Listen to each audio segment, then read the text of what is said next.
We'll call the meeting to order, showing Diane, Steve, BJ, myself, and Kenny are all here.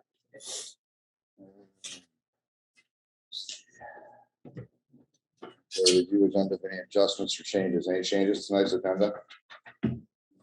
Oh, I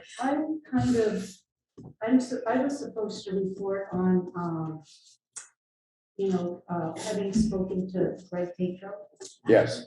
So it's not going to be enough, but I'd like to just say a little bit of something about the grants, okay?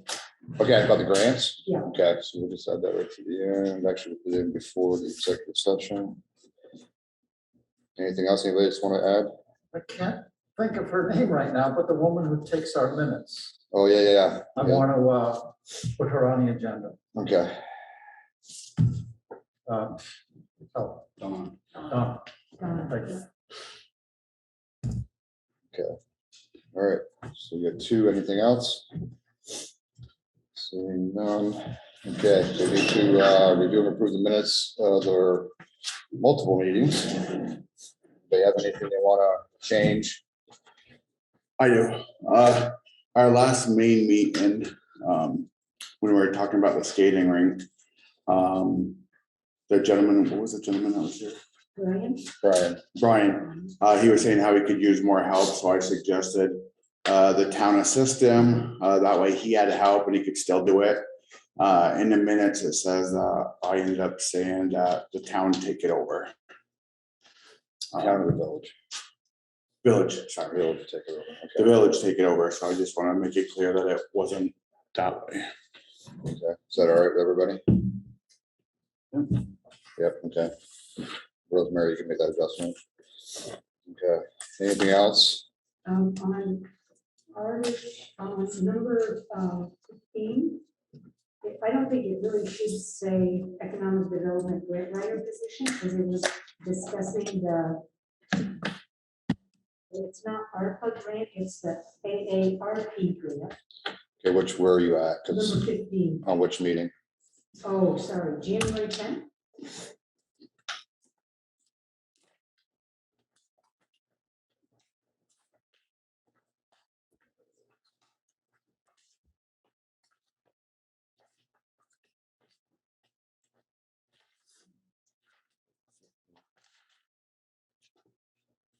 Economic development grant writer position. Yeah, it shouldn't be that. It should be, I was reporting on the AARP grant that we got. Okay. And also, so we should not say ARPA. And I don't think I said Jessica Bickford, because she has nothing to do with the AARP grant that we got. I don't know where she got that name in there. Okay, so you want to scratch the Jessica Bickford? Yeah. And title it AARP grant, or not AARP? Reporting getting old. on AARP. No, it is ARPA. is what it is. That's ARPA, you know. Yep, Okay, it's not that. it's not that. It's Okay, AARP. so it is AARP. Yeah. Okay, so change that to AARP. You want the title to say Reporting on update AARP. update on AARP grant. Yeah.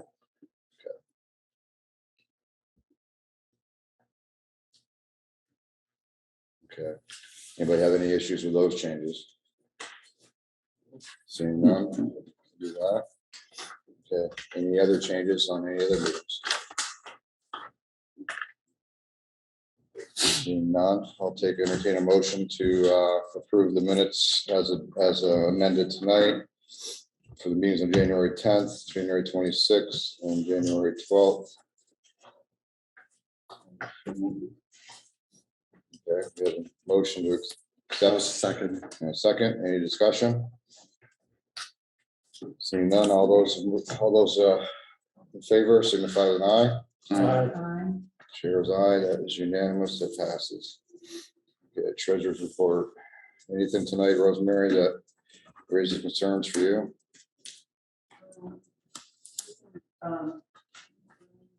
Let's spend a lot of time on the budget, so we can just.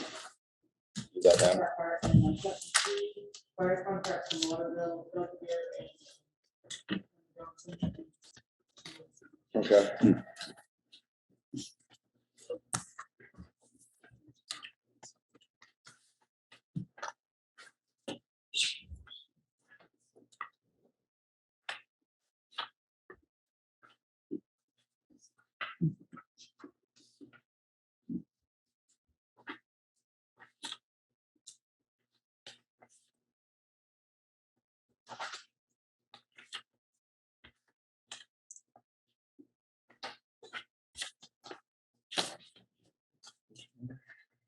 Thank you.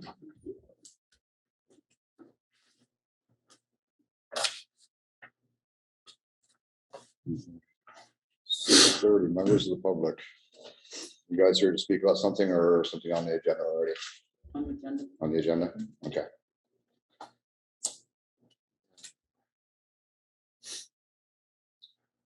So let's move right into wastewater report.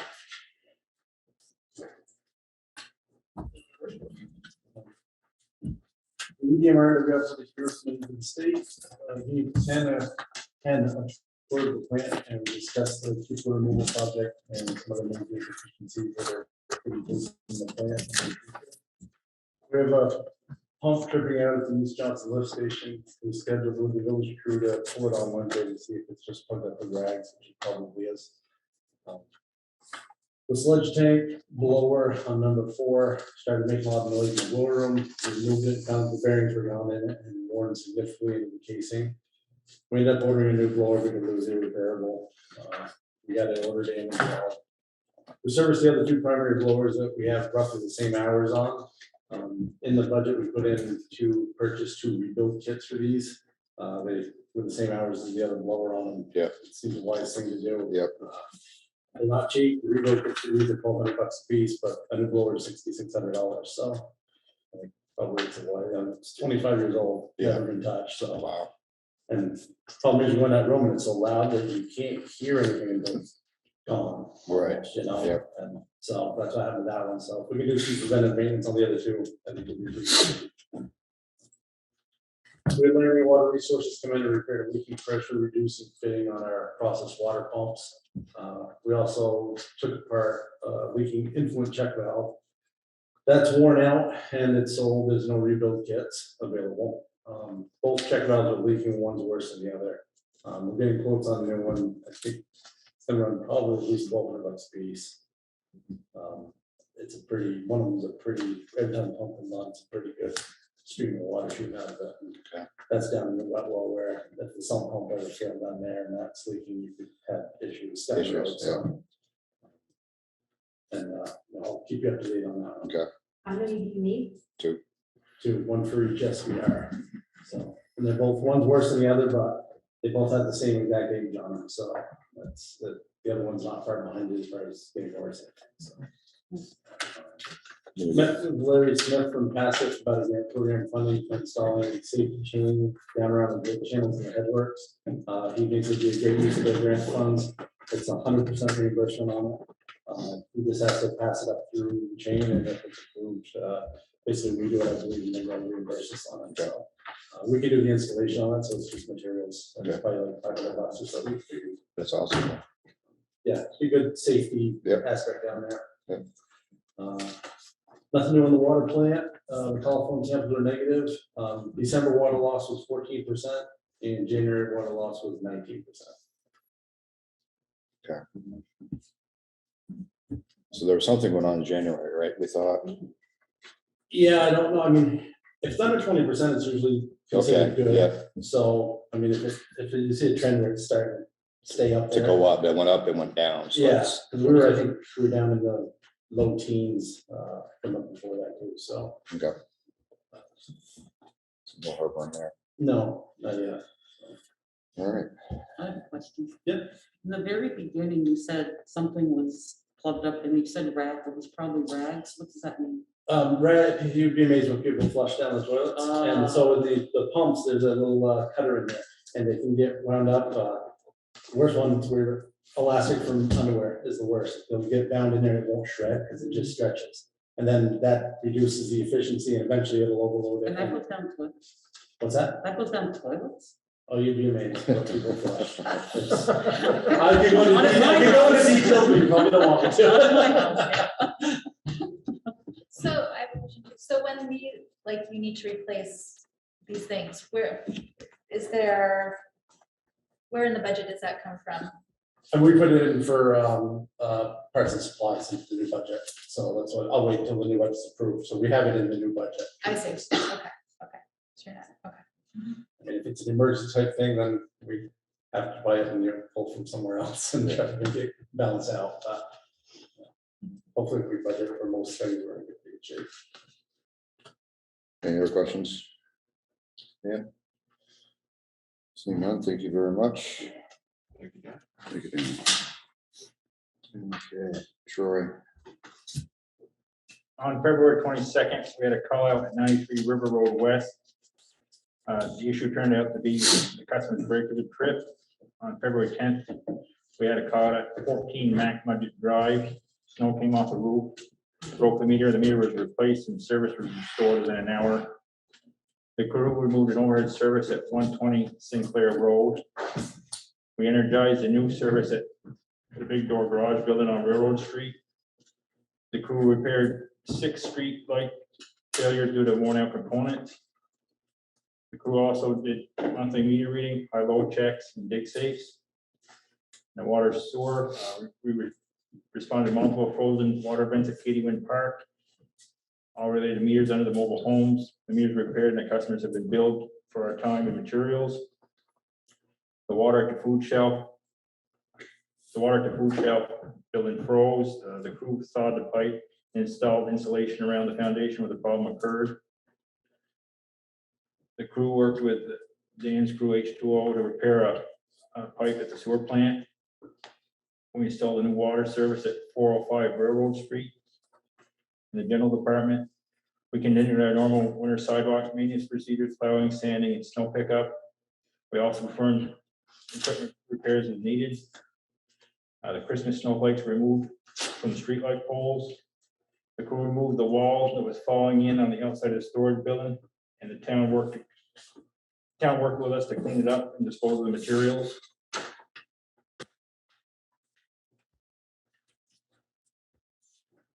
I made arrangements with the town. That one of our crew members, Jeff, worked with the village's chipper to assist him of some cleanup of some ash trees on French Hill Road.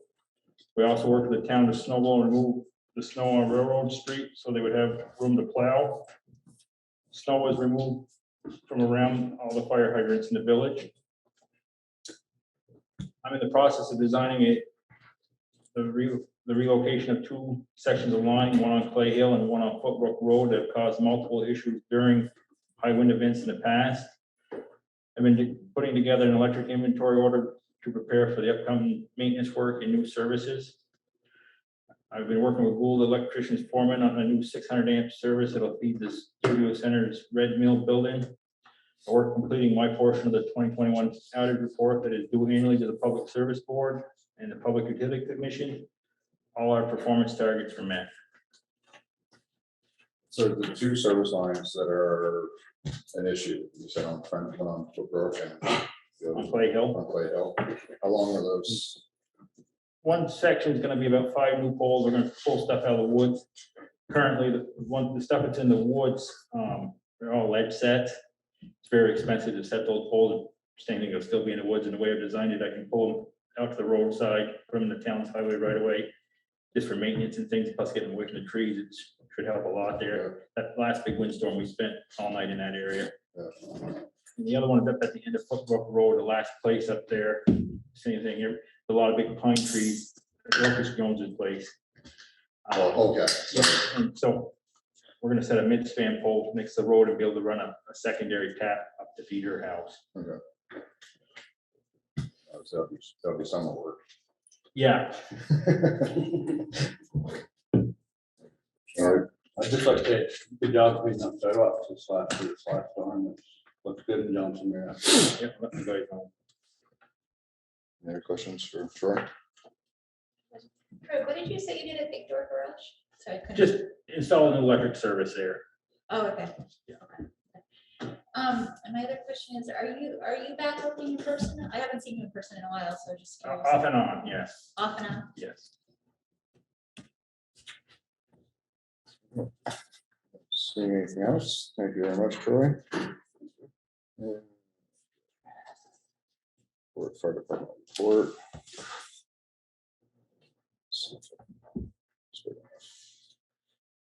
December 30th through January 27th, JFD responded to 16 calls, 14 are called during the daytime, 2 occurred during the nighttime. The average duration was 84 minutes. Nature of the calls, there were 5 automatic alarms, 1 vehicle crash, 1 CO alarm, 1 smoke condition, 4 medical assist, 1 hazardous material, and 3 mutual aid for structure fires. The average number of firefighters was 11, total number of hours was 191. You guys go to Paul Shields' farm and stuff. And so, yeah, they went, yeah, we sent tanker over and I think they returned at like 4 in the morning. My son-in-law works for them. Oh, really? In Yeah. the Sugar Woods, but yeah, he got to work. What a tragic. thing. Yeah, very much so. But yeah, we're glad we could help them out. I think they did, our tanker's 3,000 gallons, and I think they did 12 or 13 runs, and they had something like 13 tankers from around the counties over there that were just constantly running. So, I mean, so we lay down, be 3,000, times 10, be 30,000 gallons, 30, 40 something thousand Kind of gallons. tough to get running water these days, right? Or maybe, where do you get the water? At the fire, it wasn't this cold, right, that night? Or, It was, I don't remember the temperature. to It be honest wasn't with you. like this cold. 'cause It I wasn't was this on my way cold, to but- work and I heard that. It was still winter. The, over there, I think they were pulling off a hydrant. So they shuttled, the tanker, they filled tankers up and they shuttled back. If the hydrant's not within reach, what they do is they set up portable pumps into a lake or a pond or a stream. And then they fill the trucks and they go up, they dump the baskets and the engines pump it out of the baskets to the fire. So now there, they had two attacks going at the same time. So they were flowing a lot of water. A lot of water. So, And there's no water there. I was there yesterday. It's like it's all cleaned up. It's the most bizarre thing, how there could be a whole big thing. It's all torn down, pretty much all cleaned up. Amazing. Well, I had a question. Has RJ come back with any new figures on that truck, on what? on the truck that he's trying to?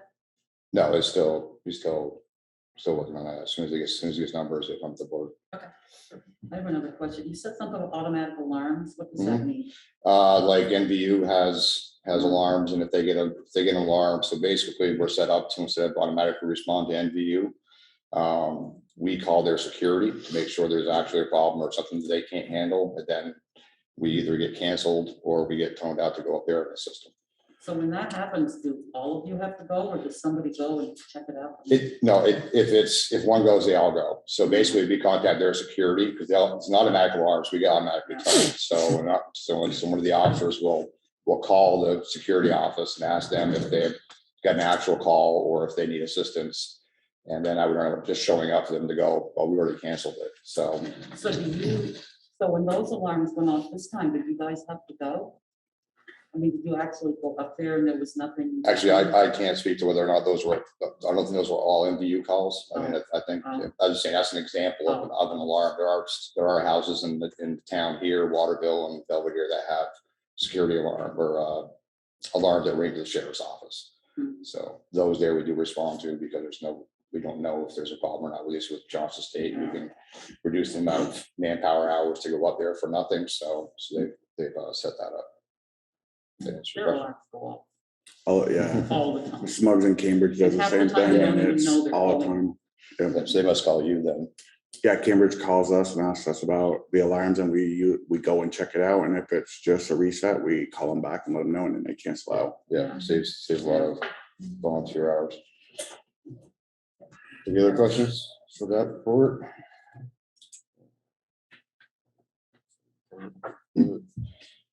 All right, annual meeting. Hold meeting or Australian ballot, where to hold the meeting. So Meredith, you want to weigh in on this at all? I didn't have anything prepared for this. I know Rosemary can speak more to what the town has discussed, which I know is moving to an Australian ballot, but their meeting is a month ahead. So I think the village does have the benefit of more time between now and the meeting. But I don't have anything specific to guide you. All right, thanks. So what's the timeline? When do we have to have the report ready? It needs to be born by March 1st. By March 1st. All right, so that leaves us either a special meeting or tonight. What's your thoughts, Rosemary, as far as where the state of the world and where we're at? It's a lot better than it was when the sucker had it. So Yeah. Still. Oh, wow. Yeah. You gotta say something to that hospital.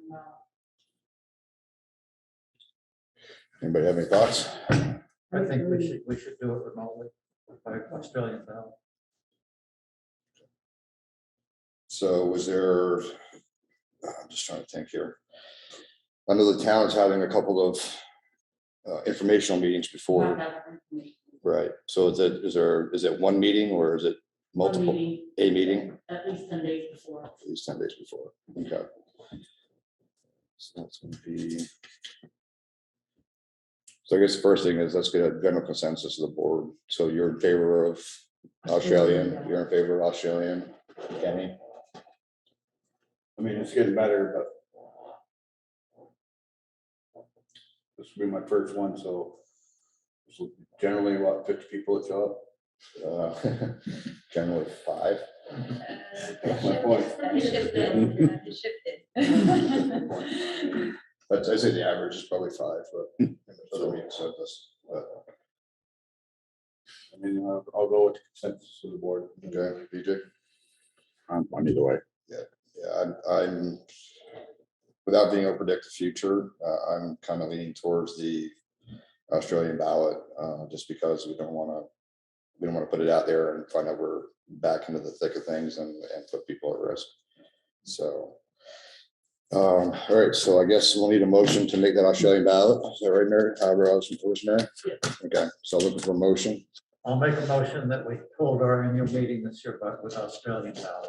Okay. And have one informational meeting scheduled sometime before that. I don't know if I need to include the two together. I think if we made the Australian ballot, then we have to do that. So I don't think we need to actually, we need to pick a date, but do I have a second for this motion? Second. Any discussion on the motion? Seeing none, all those in favor of said motion signify with an eye. Aye. Aye. And chair is aye, it's unanimous. We will be doing Australian ballot meeting this year. Let's see, Have you decided the articles already? Or are you still discussing? that? still, yeah, that's still. It's gonna be a multi-part section. So.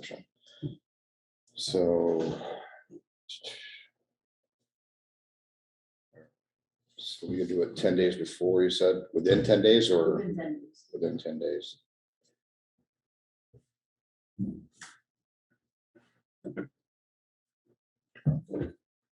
What, do you have a day that worked better for you, Rosemary? Doesn't matter. So I'm just trying to think here. So what's our parameters? When is the vote? April 5th?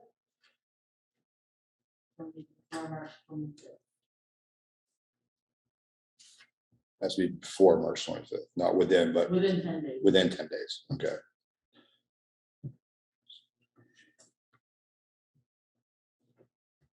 16 and 24, somewhere there. You're good for Thursdays and Fridays, right? Wednesdays and Fridays. Wednesdays and Fridays.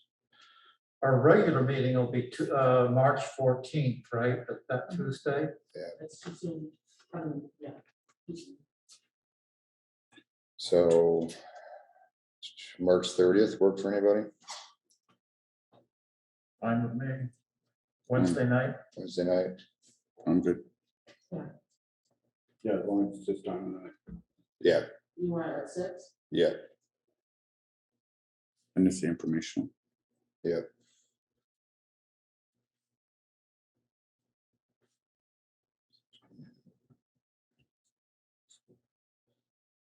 Okay, so we'll do that March 30th at 6 o'clock. Mhm.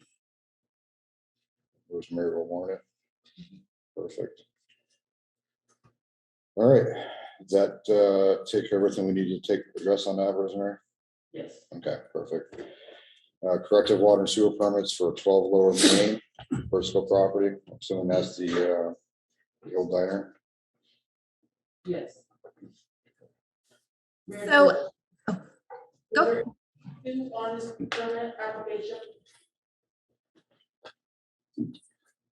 Yes, sorry, I didn't hear you. I was contacted by the attorney and real estate agent representing the sale of the 12 Lower Main Street building. And they're desiring to get corrective permits that reflect the historic use of the building before the sale occurs. And I reviewed, the uses of the building and have determined that based on its historic use, a corrective permit for 3,730 gallons per day for water and 3,376 gallons per day for sewer is warranted. And this documents, what they've used the building for. Obviously, if they're going to change the use and increase that in the future, they would need to go through the regular permit process. But essentially, our process is to give them credit for the historic use that existed prior to our having a formal permit process. So it's similar to what we've done in other situations like this. So that was 3730 for water. Yep. And what was the sewer? 3376. All right, so I'm looking for a motion to approve 3730 allocation for water and 3376 for sewer for property at 12 Lower Main. I'll make that motion. I have a second. Second. First and a second, any discussion? Where is 12 Lower Main? Plum Main. Oh, okay. Do we know who bought it? I'm sorry, what? Who bought it? What bought it? It's not up. We don't Be know. public knowledge, but It should be, but it's not. you don't know. Rosemary? Nothing to do with us. Okay. So is it set? I don't know. They're looking for, Oh, I see. they're looking for the corrective water and sewer permit or allocation, so that's, Maybe they haven't decided. Oh, we're supposed to get quick on this that. is any discussion remaining to the topic. Just, seems all cheap, so is that because it's historic? Oh, gee, that's just the amount of, That's gallons. that's just, this is average usage when it was in use. So we're just allocating that much water and that much sewer. So if they change that, then they have to come back to the. Isn't that what we give about to a 3-bedroom house? Yeah. Generally. That's kind of a, it's not cheap, but low. Oh, okay. If that's what Meredith found out for the average, then we can approve that. Any other discussion? All those in favor of allocating 3730 in water and 3776 in sewer for Main Street 12, Lower Main Street 12, signify with an eye. Aye. Chair is aye, that's unanimous, it's approved. And reaffirm the drug-free workplace policy and establish a drug-free awareness. Eric, did they sign preliminary and final? Yes, preliminary and final. One all. All of it. Oh, Two spots on each application. 2 spots on each. On both on the same date. Oh, sign and approve, okay, gotcha.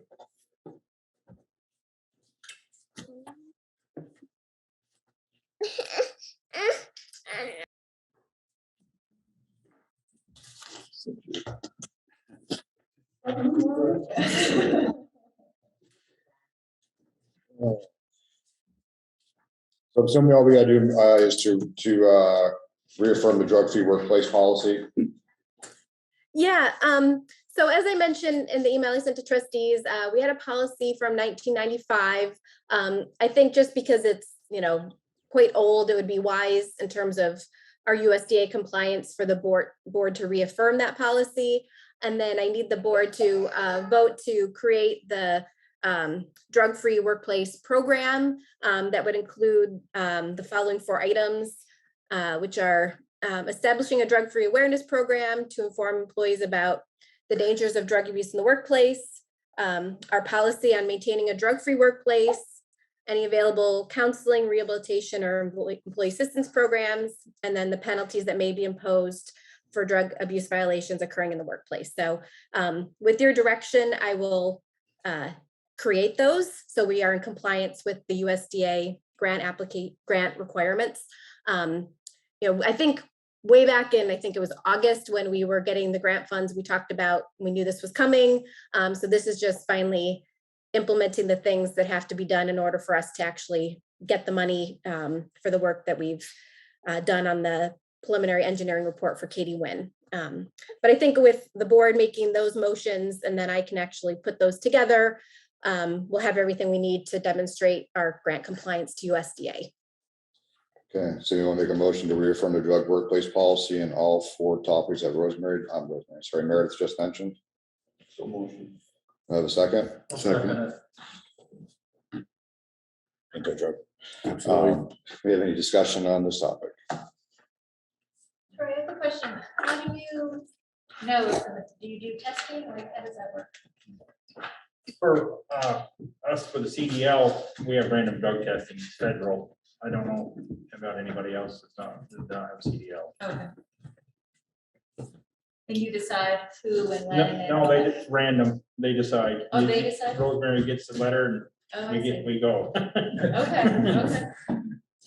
Do you also, on injuries, do you also do testing? I couldn't hear you. On injuries, do you also do testing? If an employee gets injured and have to go to the doctors, do you also do a drug test at that time? No, not that I know of, no.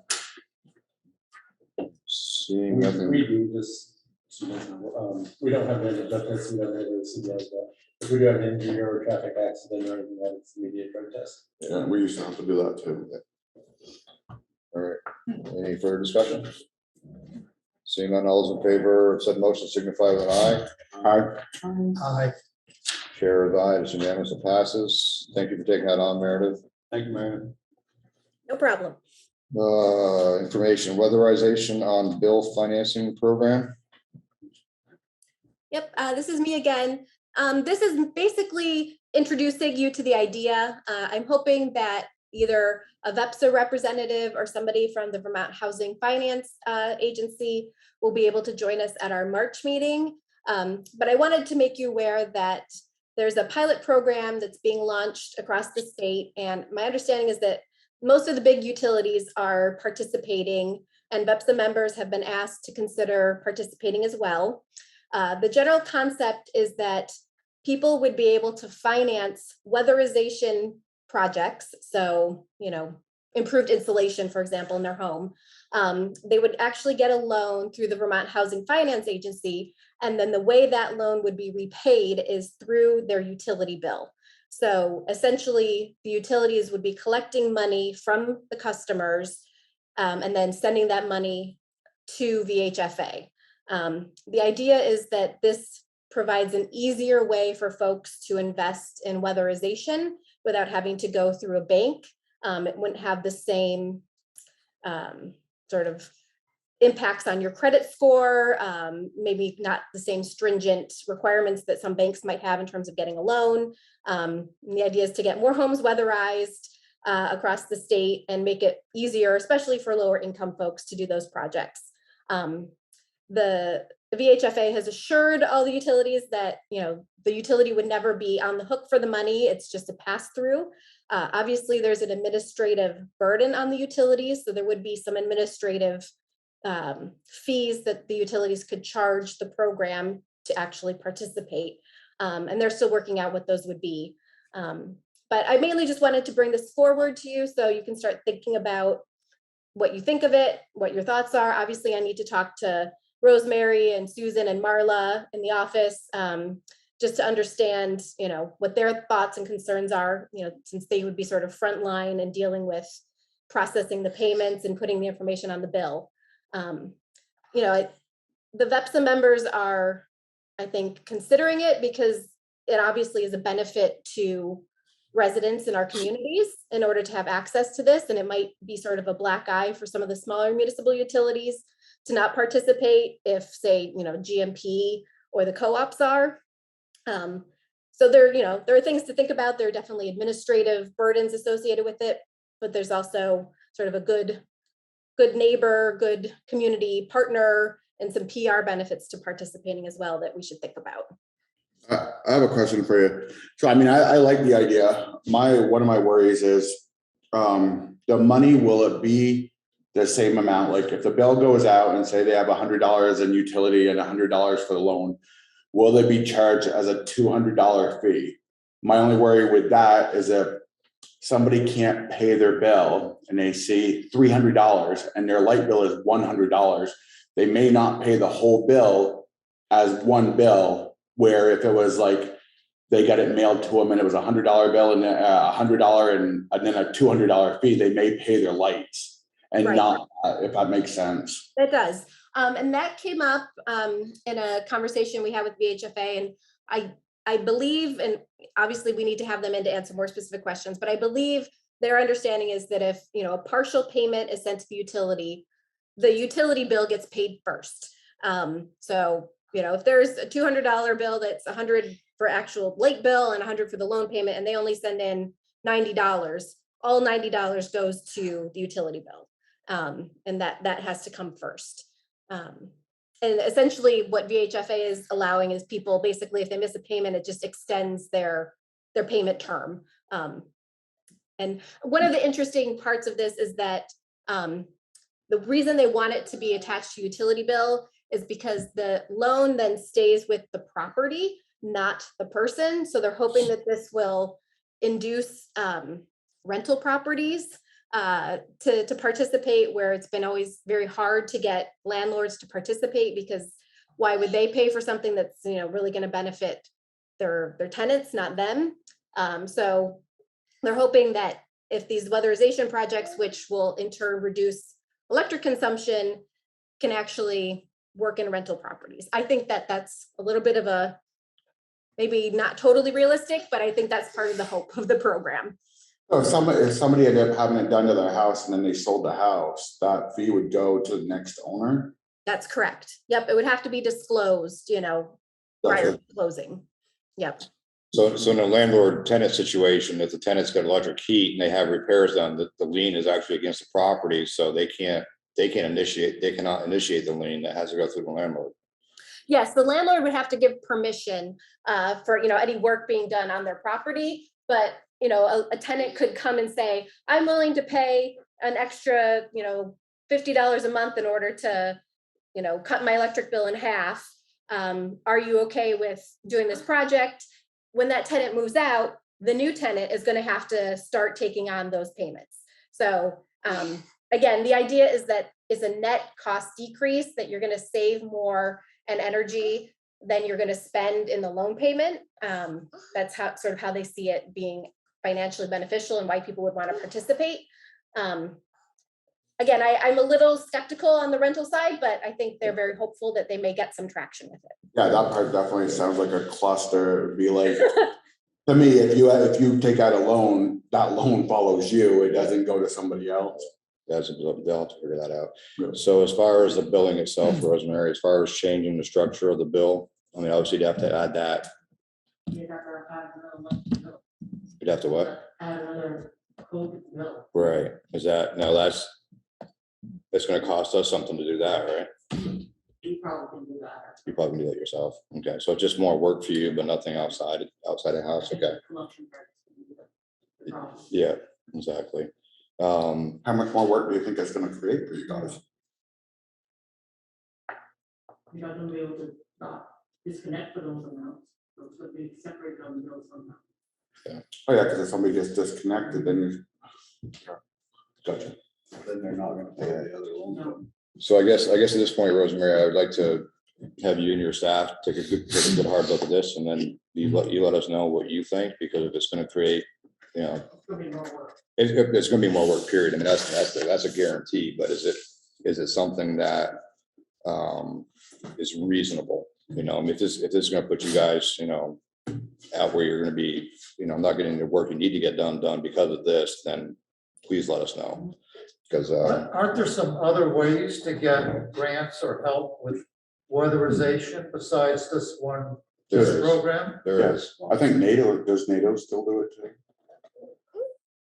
I know they did up in North Troy, they came in and did the houses and stuff in low income. Yeah. I think it's just another avenue for people to have access to it, and it may or may not work for us, so. Gotcha. It might work for homeowners. Right. Like homeowners, that's a fine thing to do. Right, but it's still a matter of how much work does it make our staff do, you know, so that's something, you know, Rosemary can talk to staff and come back to us with a realistic, Did Meredith say they'd be compensated? compensated, yeah, there's still X That's amount, still- still X hours in a day. Yeah. So, you know, so we gotta take that into consideration, that's gonna be my first priority, is do they have enough hours a day to get this thing done? Is the loan interest free? No idea.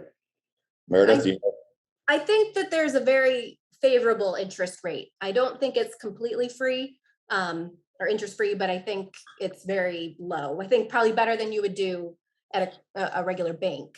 It's being funded, you know, with a special pot of money for this pilot program.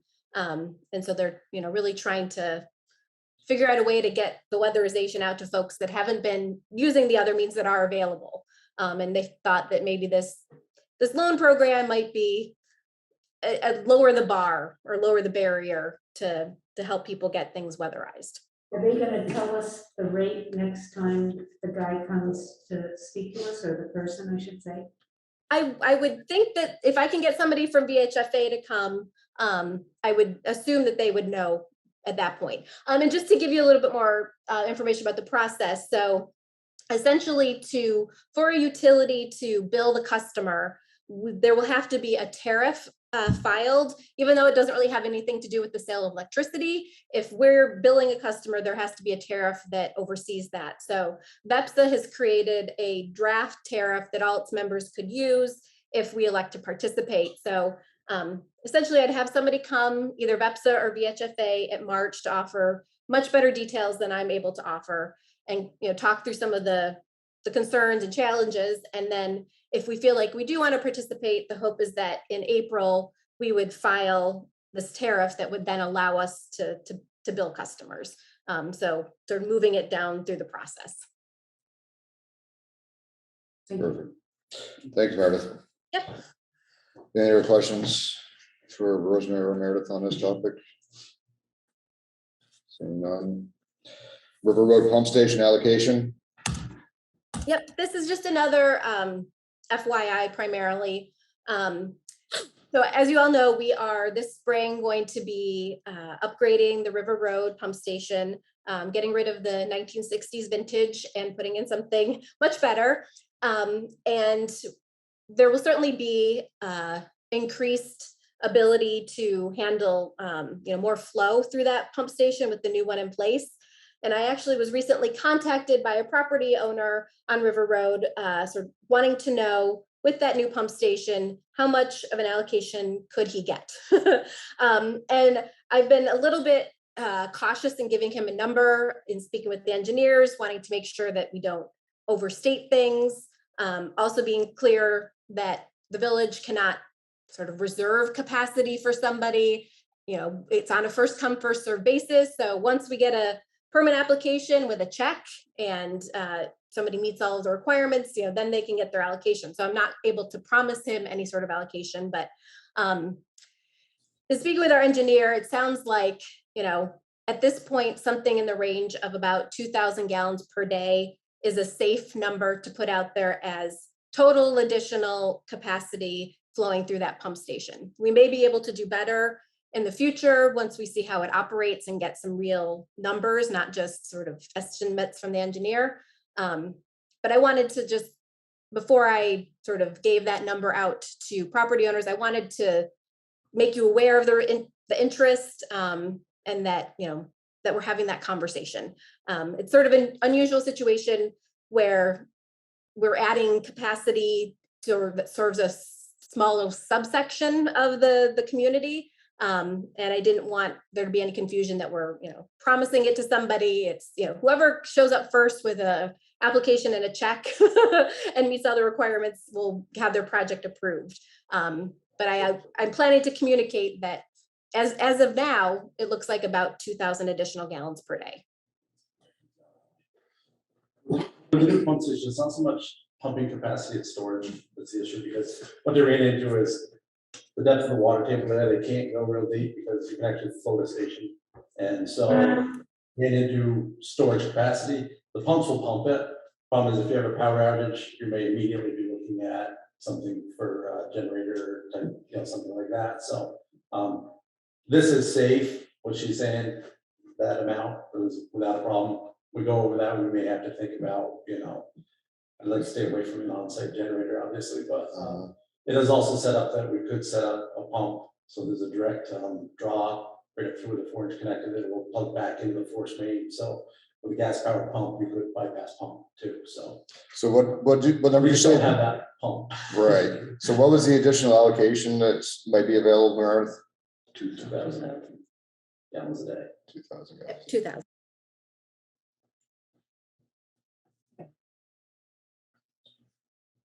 So what's your average residence allocation? A single family home is 210 gallons per day. I like the fact that we have someone interested in pumping on our system. Obviously, the more we get, the more we can get. It doesn't cost that much more to treat it. And that starts in the spring. Yeah. So we'll start first week of May. First week of May. Okay. Yeah. Obviously, like you said, we can't promise anything, but the allocation will be available, and I'd be more than interested in seeing some applications. Yep, that sounds good. All right, awesome. Okay, village manager hiring process, which has gone so well so far. So we had this as an action item as well, Meredith. I've been thinking about it. You guys, did you have any interest in hiring a second for recruiters? VLCT does offer that service. They contract that. Let me ask, how much have we paid at this point so far in just what we've done? Several thousand dollars. Several thousand? And then how much would it be to hire this headhunter or whatever? There's one that they don't really give you a price depending on what they do, but it could be up to 20% of the annual value. So you said several thousand, so. That's We probably spent at least 25. We've got mine. And that's just local, right? That's kind of like Vermont. Well, Oh, we no. did Indeed, Yeah, Also, that's we did national. LinkedIn. VLCT, their website. And the one we've got pretty much called out on almost every single. Meredith, we asked before about if Pepsi would be promoting this for us, and you said you were gonna look into it. Did they ever do anything with that? Sorry, Kate, can you repeat that? I've got a toddler who's very unhappy. We talked about Vepsa doing possibly advertising for the manager position before. Did we ever find out about that? Yes, they did put it on their website. I don't, they don't really generally do broader advertising than that, but they did put it on their website. Did we do that when we hired Meredith? Did we do a headcount? But it took well over part of the year. Right, yeah, I just was wondering. And we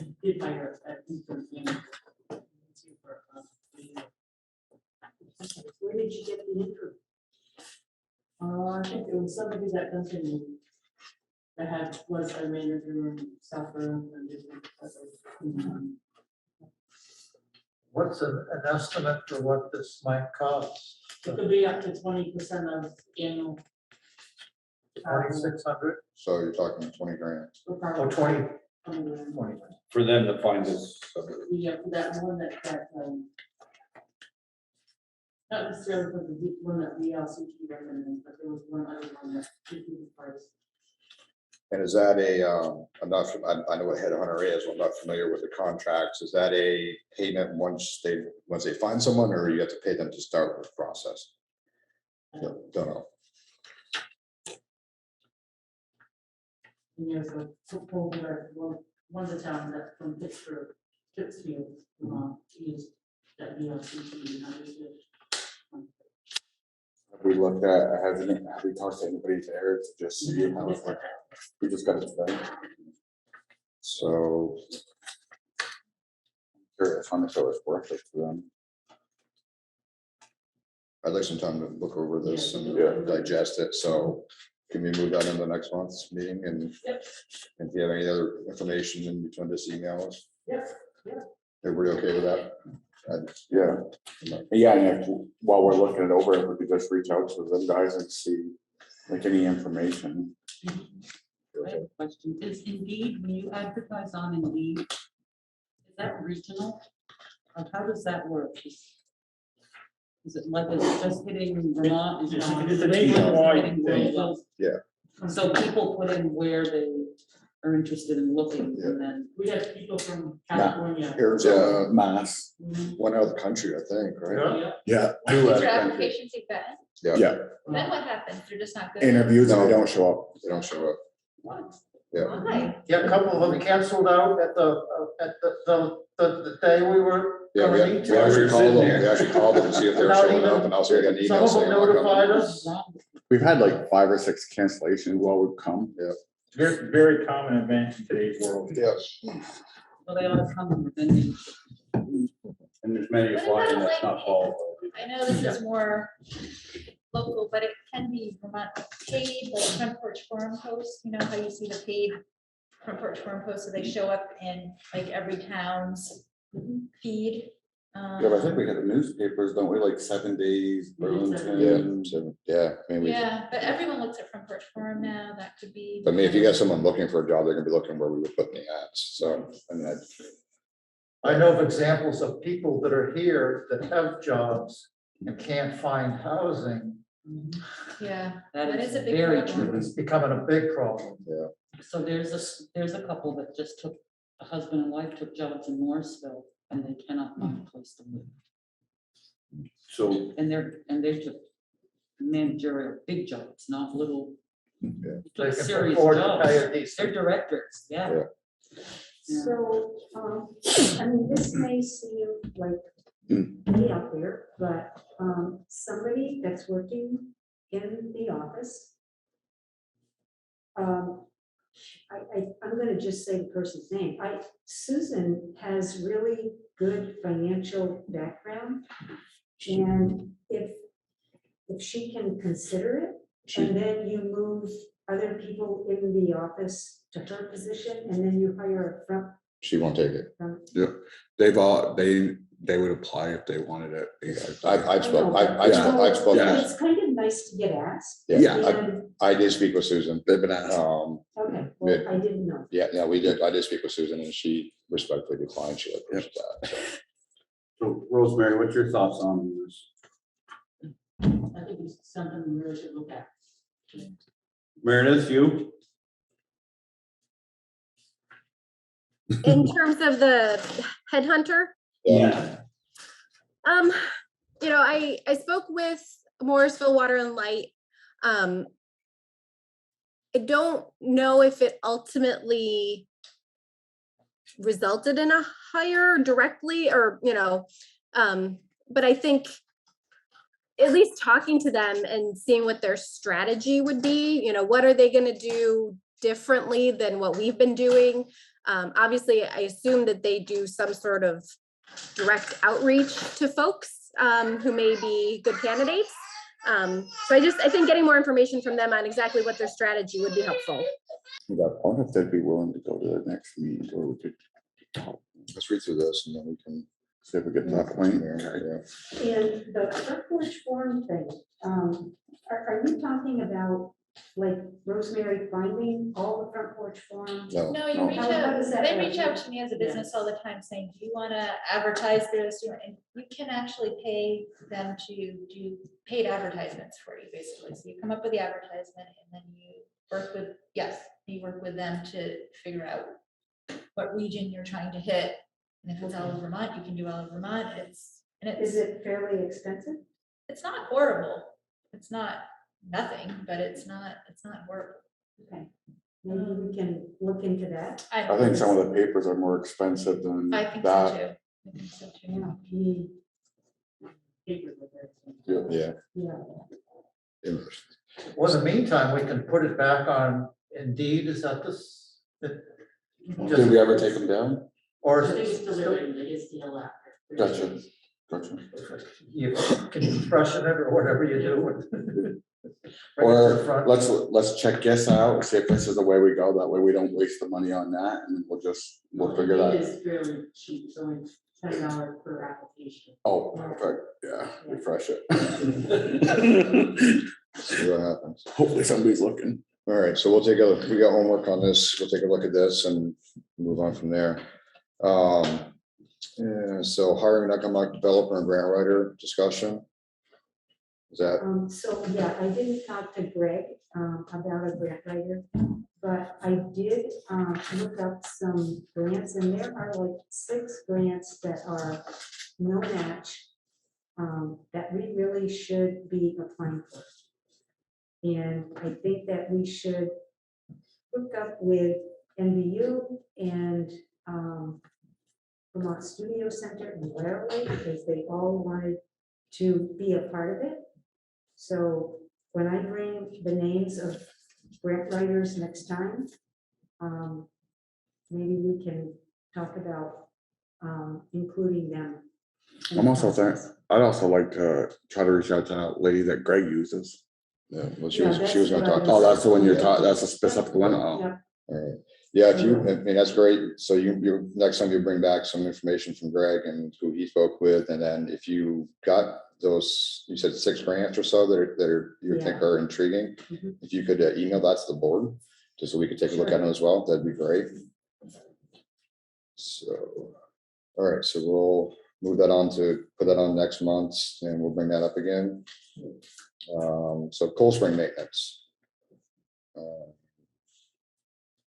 Was this? This was a leftover from last month. Left over from last time. This is something I brought up as. an Right, agenda item. yep.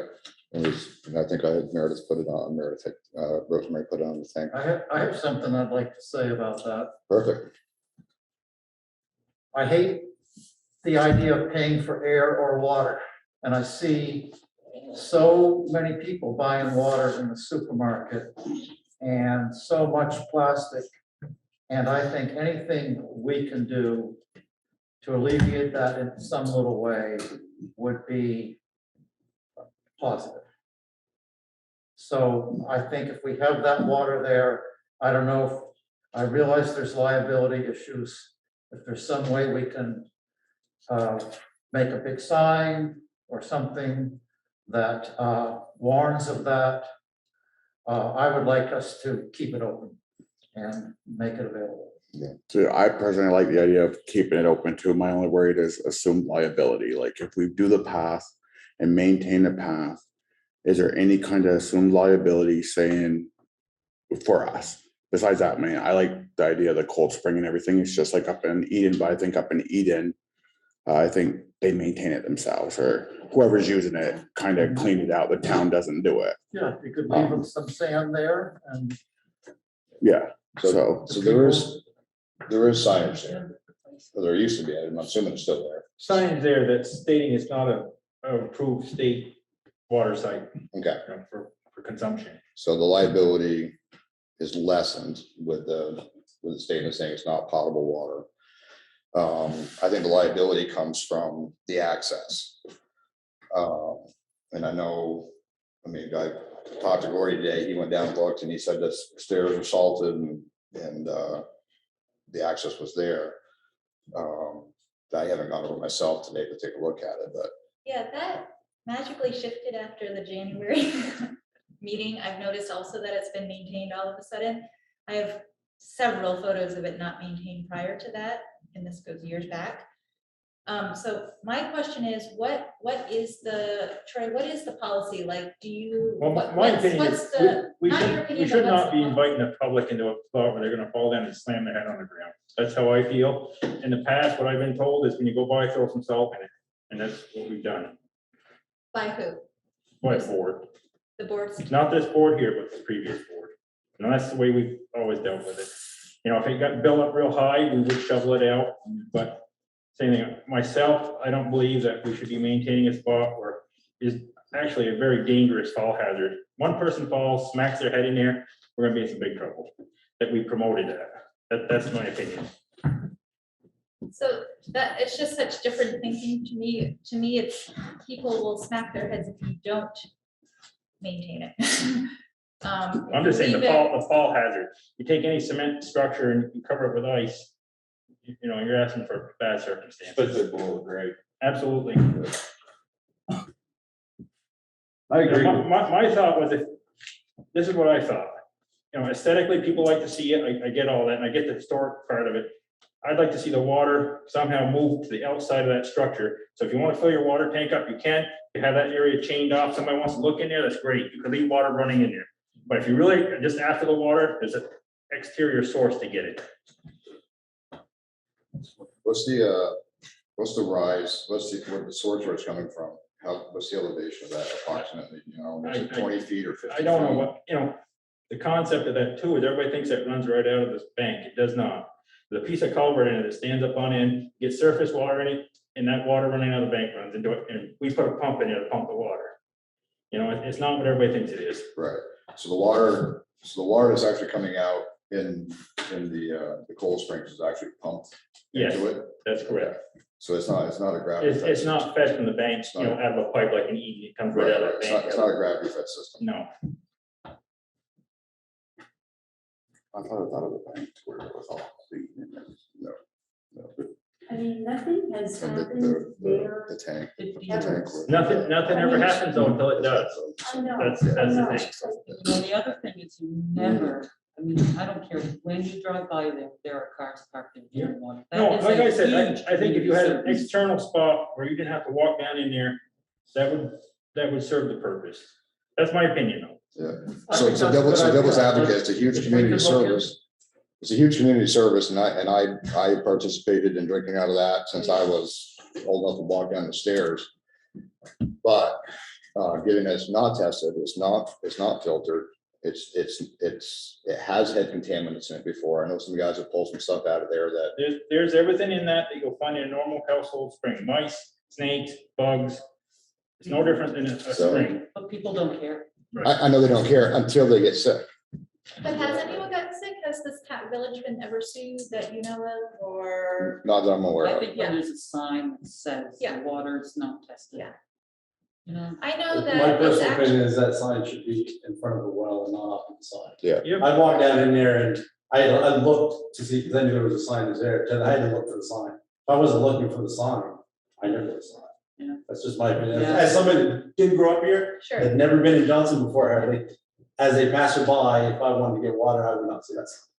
So this is what I know, is that this is something that is a huge community asset. It has actually saved farms in a drought. I mean, horse farms have had to use it when there's a drought, when we've had a boil alert in the village, we've all gone to use it. I mean, it's, and people come from, you know, if you think about it from also, I'm always looking through this lens as an economic development thing, people come from other towns. I have many friends from Cambridge, Eden, that have used this cold spring, and then they gas up at Maple Fields, they go to other shops. I mean, people come to Johnson to use this asset, and then it has a ripple effect for the rest of the village. That's very, very positive. It's also could be, again, a beautiful, like literally a watering hole, a beautiful spot where you come, you sit, there's benches there.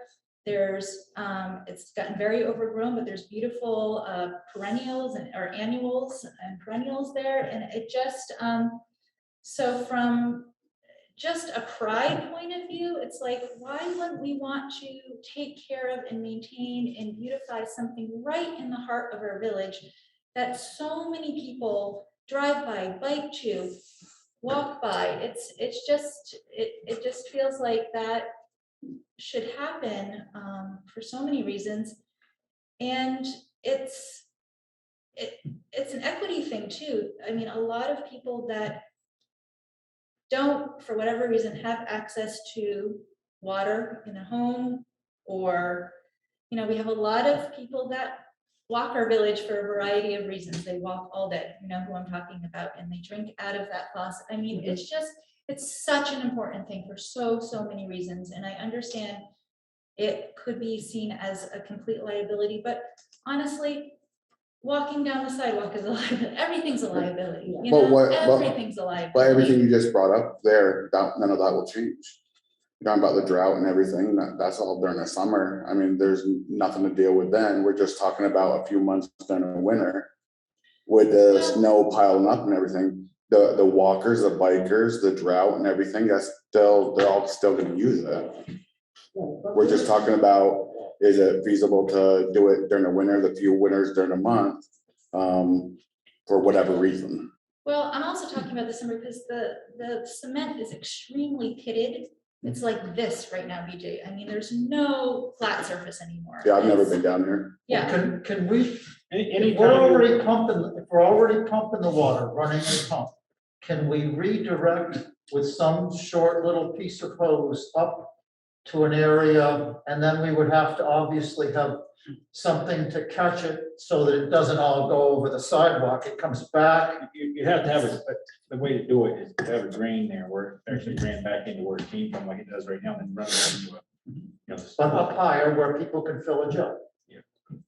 I just don't know how much, there again, how much ownership you want to take of that. That's the If question. we're relocating, or investing more liability by enticing the people more, by making it easier to access. But if we have access to non-potable water, which is what we're doing now. But that's their choice. I'm trying to work this out so it kind of meets both standards, so we can not hang ourselves out on a limb and start solving on it. But still provide it so that we can have the people who are still interested in walking and coming in and being safe. Were to do a higher access, where someone could come and fill their non-potable buckets to do whatever they're gonna do, water their garden. If they decide to take it home and drink it, I'm not gonna follow them home.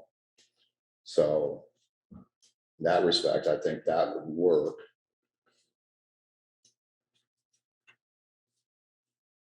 Where did this conversation start? Like, when did it start and why? Last month, No. But the it's been history brought before up that. before. Yeah, the history before, yeah. I mean, it's been, I know. I remember when Duncan was still the administrator. It was this brought a up like about a conversation. year ago too, about the So- water not being tested, because I was at those meetings when it was I mean, discussed. when I was on the board before, it was discussed about that water not being tested, and stuff like that. So it's been, the water not being tested has been a conversation for a very And the long reason time. why I brought it up last month was not about the water, it was about Safety. safety, getting just of that entire area. And I mean, for me, I mean, winters in Vermont are turn on, turn off, and providing safe access down, I believe those are marble steps, marble or granite. Seems like concrete to me, but I don't think it's that brand. I think it's cement. Is it cement, the stairs? Okay. Yeah. But either way, I mean, below grade, trying to provide 24-hour a day safe access to that in the winter time Well, is, I mean, like you do with the sidewalks, basically, I'm just saying, like, you know, you go by with a Bobcat already, right, Troy, you're already going by, so can't someone get out of the Bobcat for 10 minutes, literally just 10 minutes and just like you would anywhere else? I mean, you already own it. Well, it's You already cleaned up, own it. right? Did you say it was already cleaned up? Well, right? lately it has been, so Yeah. what's the difference now, Troy? Well, the weather's a lot of it. I mean, it's warmed up. We had one snowstorm in the last 3 weeks. So, that contributes. And what happens there in that particular area, because of its location, when the state truck goes by and their wings down, they fill it right full.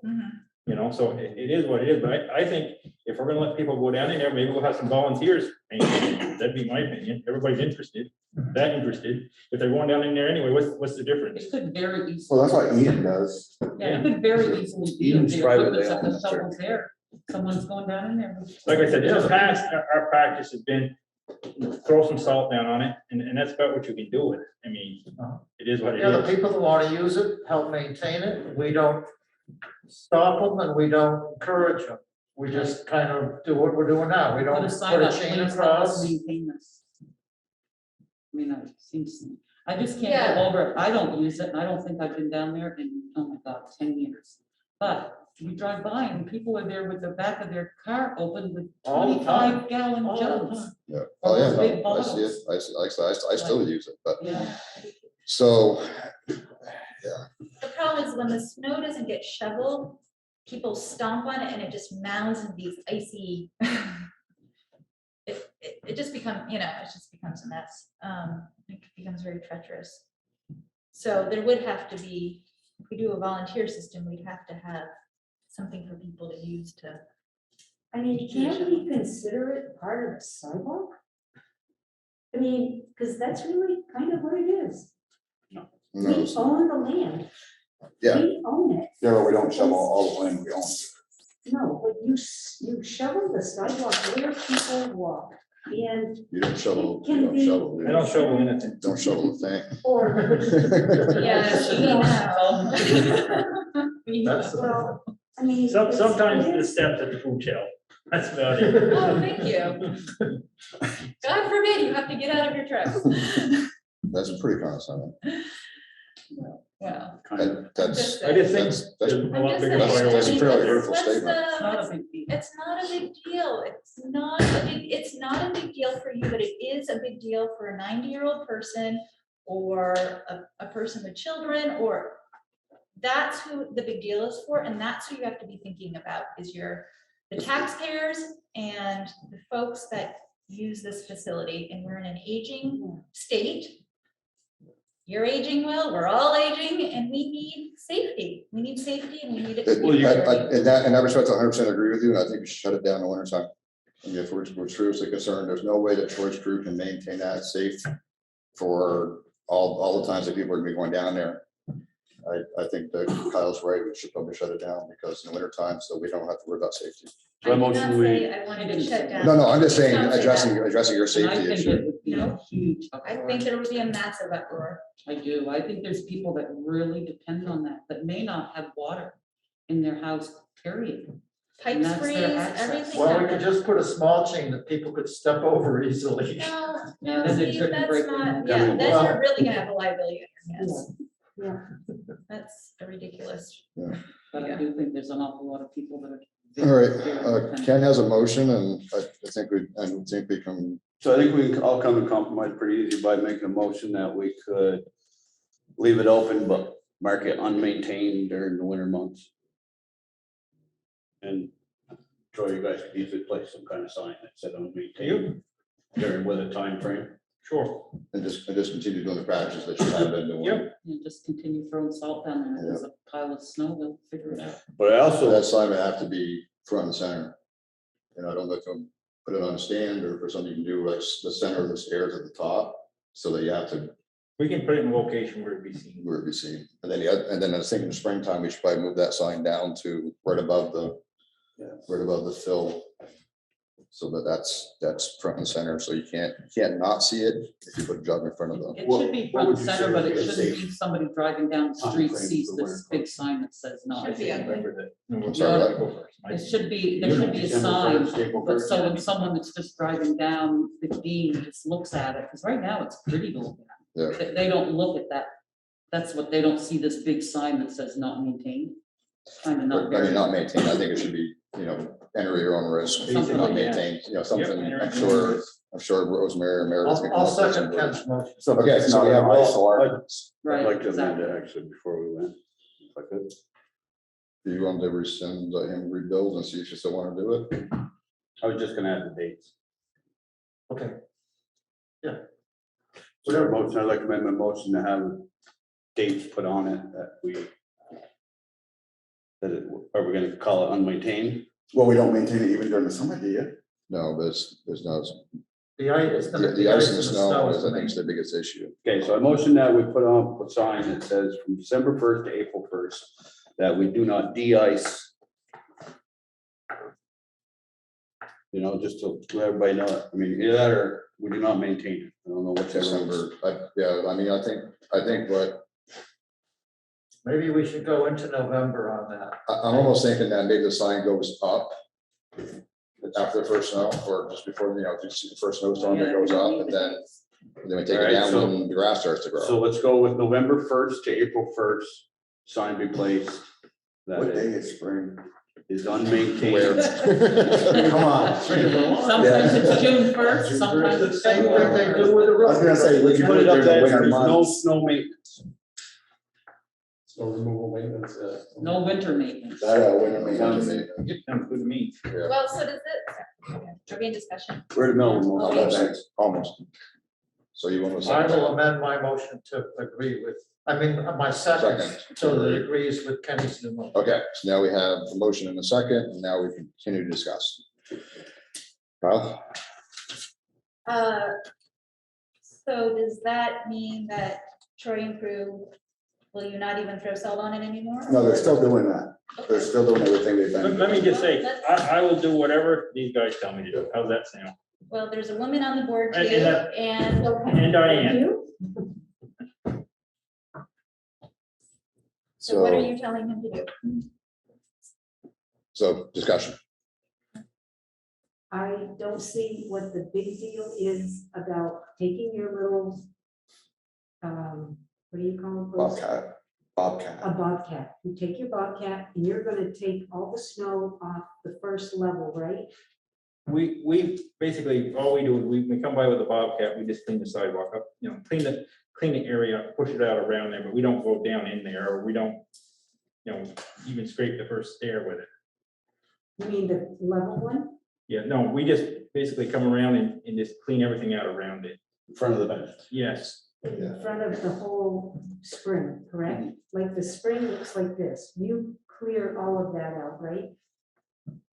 With the bobcat? I would say that we clean right in front of the entry point. We don't do anything down inside of it, Right, when you go down the first step, you don't clean that. no. And I guess, I know you're talking about liability, but there just hasn't been any, and it seems like it's so much a part of the sidewalk, even going down those steps. And I've had people call me saying they want you to keep it open, they want us to keep it open, they use it all the time. But we're not closing it. I know, but you're going to put up this sign that's not going to be very welcoming. But we've had somebody bring issues about safety, so now we gotta manage that safety. So this sign is managing the safety that was brought to us. Right, and the safety was because it wasn't being maintained, not being shoveled. Yeah. My- That's the thing. Yeah, my point is that without the sign, we can't, I mean, we all live here, we all know what it's like. You can't have this crew come through in the morning and where the snow, the state comes through and fills it with snow. And I think it's a happy medium, keeping it open, allowing the access and keeping the top of it maintained. And reducing our liability, but letting everybody know that's not maintained, but still keeping it open for people that absolutely have to use that. Has anybody ever, I know it's been this way forever, like you guys have said, has anybody ever got hurt there that we know of either? No one's got sick or hurt. So as long as we keep doing the same stuff, I mean, You're not aware of anything, Rosemary, where someone's said they got hurt, or yes or no, or? Nobody. All right, any more discussion on the motion? I guess for me, I just wanted to put one more plug in for just taking pride in our town. Simple as that. Taking pride in how it looks, how it feels, how it might be experienced by somebody else other than just yourselves. So that's the lens that I always hope that everyone operates under and through. And that was a big reason why I brought this up, is because it's something more than just this room. And it's pride, and I would hope that all of us here love our town and love and want it to look and feel as good as it possibly can. Yeah, from the road, it looks beautiful now. Like I drive by it all the time and it looks beautiful. Right, but what about for the walkers and the bikers? Like, are you on a bike? Are you walking? Are you, like that kind of thing? Like, you've got to think. Right, but I don't think we have too many That's what I meant bikers during the about- winter. And in the summer, It's they're really, fine. it's really, I'm just going off what you're saying. and you're missing the point at the same time. It's okay. I'm just saying pride. Johnson pride. Got pride, it looks good. All right, any other discussion? Seeing none, I'll call the question. All those in favor of motion to erect a sign for the winter time and continue maintenance as it has been, signify with an eye. Aye. Nay, Chair is aye, so roll call, Diane, nay. Steve, Aye. Kenny. Aye. BJ. Aye. Chair is aye, passes 4-1. All right. So review the draft, the 2022 Water Department, Sewer Department budgets. Oh, yeah, we'll do that now, so. Oh, where was I? We're going to make you post. What'd you say? Oh, sure, I can share my screen. I printed them out and the words passing them around.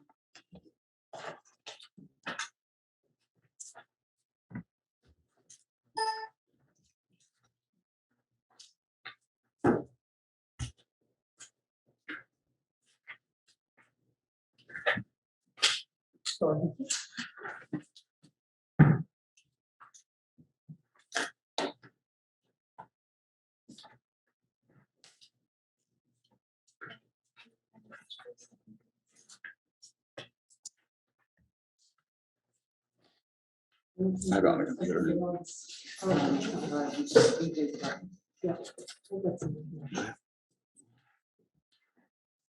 Okay, hopefully folks can see the budget. So the one I sent you was a simplified version that's hopefully easier to read. This is the master spreadsheet that includes lots of other tabs that do calculations. So I'm going to read from this one just because it includes some more of my notes, but it should track exactly with the one that I emailed out if you have that one printed. So I'm starting with the wastewater budget. And I'm just going to start going. Stop me if you have questions or want to discuss anything, just tell me to stop. Otherwise, I'll just keep talking. So in terms of sewer assessments, which is what our customers pay for their service, in 2021, we budgeted 465,000. We only collected 446,000. As you can see from the 2019 actuals, that is a significant decline over the highs that we had back in 2019. So, we've taken quite a hit on the revenue side. Is that mostly contributed to the college, you think?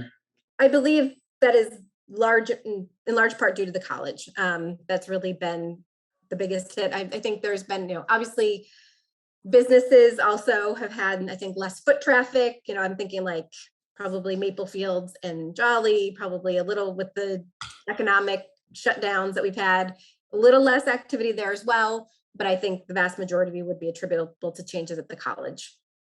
So for 2022, we budgeted at this point 450,000, which is just slightly more than last year. Remaining hopeful that things will swing back in the positive direction as we move through the year. In terms of sewer application fees and reserve capacity charges, so these are the fees that folks pay when they come in for a permit. I budgeted, very close to what we got last year. If we get a big project or a few big projects, that could be a great influx of revenue that I do not have shown here. If I get any applications between now and whenever this budget is approved, which would be in March, I certainly will adjust this, based on what we get in. So it'd be great if we could get a few, somebody to use those 2,000 gallons that we just talked about on River Road East. Then, if somebody put in a permit for that, that would be a pretty significant fee associated with that. So there is the potential for some additional revenue for things like that, but I'm not banking on it. Moving down in revenue, I'm showing 45,000 coming in from the reserve fund to pay for the cupola removal. I know Ken went down and met with Dan on that project. I think there's some fear that that is not sufficient, but that is an increase. I think we put in 40,000 last year. This is primarily a demolition project, not a construction project. So hoping that the cost would not be impacted the same way if we were trying to go out and buy building materials for the project. And this is basically, we're showing it as a revenue and we're showing the exact same amount on the expense side. So it's really a wash, but I just wanted to reflect in the budget that we would plan to pay for that project out of our reserve fund. And then I've put again the River Road Pump Station, the 345,000. I have it highlighted because we know that the total project cost is going to be lower than we anticipated. I think you may recall from when we got the bids, the top bidder or the successful bidder was lower in cost than our engineers' estimates.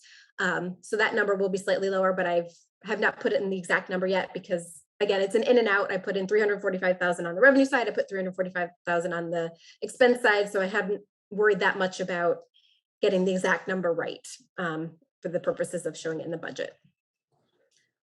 So, all in, we're showing a revenue that includes that project of 843,000, which is again about 50,000 less than last year, primarily because of reduced revenues. All right, moving on to expenses. Let's see, so then the first set is salaries and benefits. So plant operations, maintenance, this is any sort of just small labor items related to our own staff doing work at the facility or on behalf of the sewer department.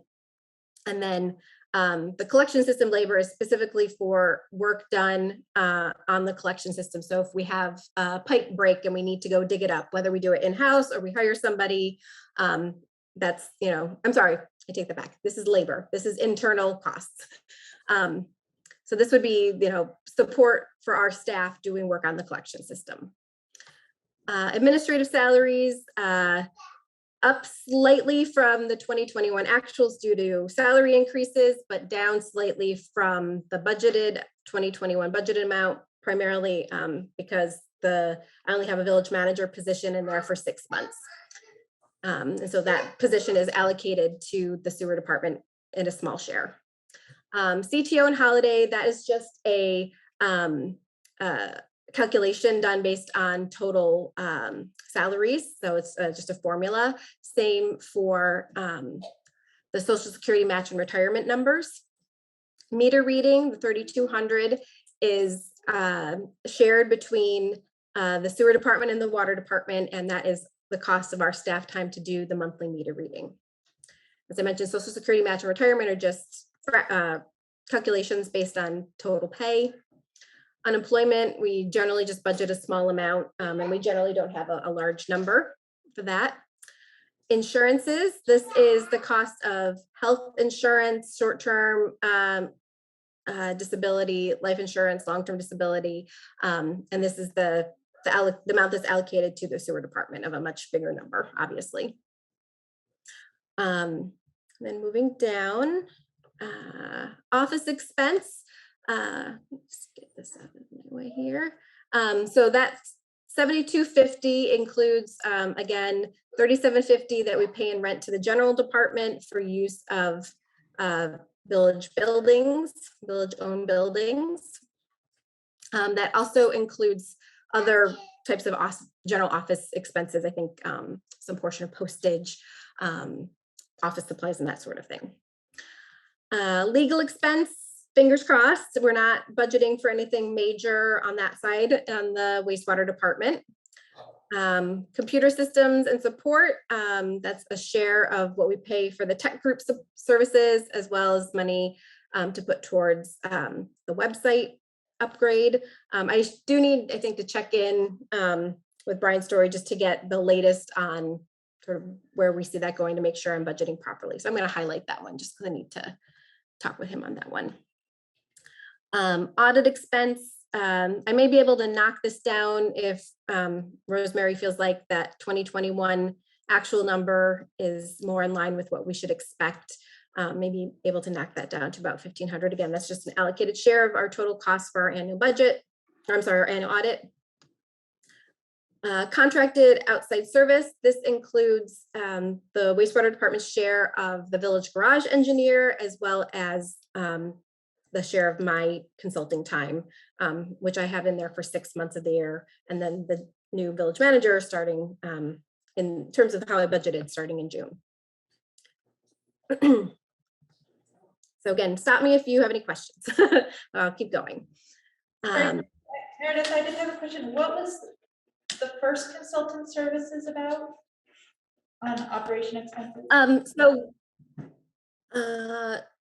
For the contracted outside service, It just says consultant services.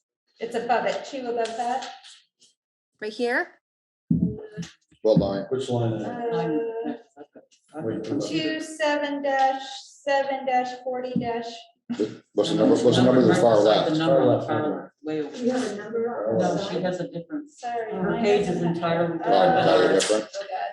Okay, sorry. Yeah, her Never page is mind. different. You're looking at the right one? And she doesn't have the same, she's got a whole different. I thought I had it. It was whatever BJ. I don't think it's on you. Oh, I don't think okay, it's I'm on. sorry. I Yeah. just didn't know. What's the dollar figure, Kyle? Well, How much was the money? What was the Mine money? doesn't have the, okay. is there two separate ones? There's another one over there, Steve? Well, it's actually 0 for 2022, but before that it was 10,591 for 21, 18,000. You on the water? I think I'm on water. Mine says Yeah. water department. Yeah, we're always water. Oh, okay, sorry. That's okay. It's entirely possible that it's always good for me to go through this with people because I can look at it myself and don't find anything. And when I go through it with people, that's when you find errors. So it's entirely possible that somewhere along the line I screwed something up. So please speak up if you see something that looks odd. So there's some dryers in Meredith, do you here, right? mind The repeating dryers, what the the, 400 was? Sure. yeah, Yeah. it's factored in. Okay. The 9,400 is about $3,400 towards the engineer for the village garage, and about 6,000 towards my time. Thank you.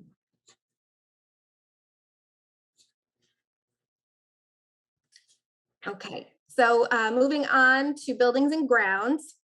So we budgeted 55,000 for electricity, slightly more than last year. Again, maybe we'll have more activity and need to use a little bit more power down there. Hopefully, I think we're being a little conservative, budgeting a little bit high on that, just in case. And then for phone and heat and mowing, keeping it very similar to previous years. I think in the version you're looking at, mowing is built into another one. So if you don't see mowing on there, that's one difference in the 2 spreadsheets. It's actually included in another line item.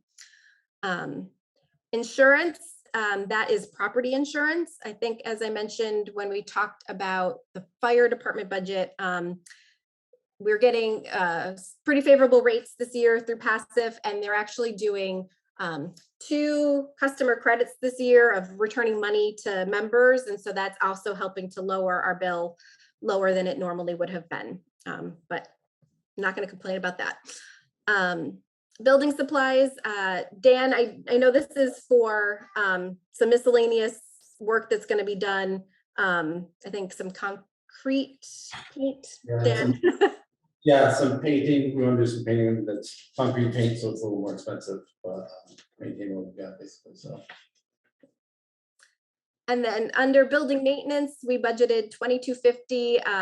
That is an allocation to the sewer department or wastewater department for work generally that we've planned to do on village-owned buildings. So I think we included, in my calculation, included money to complete the siding at the municipal building. Again, that's another one I should talk with Brian on to just understand where the town is at with that, their thoughts on that project.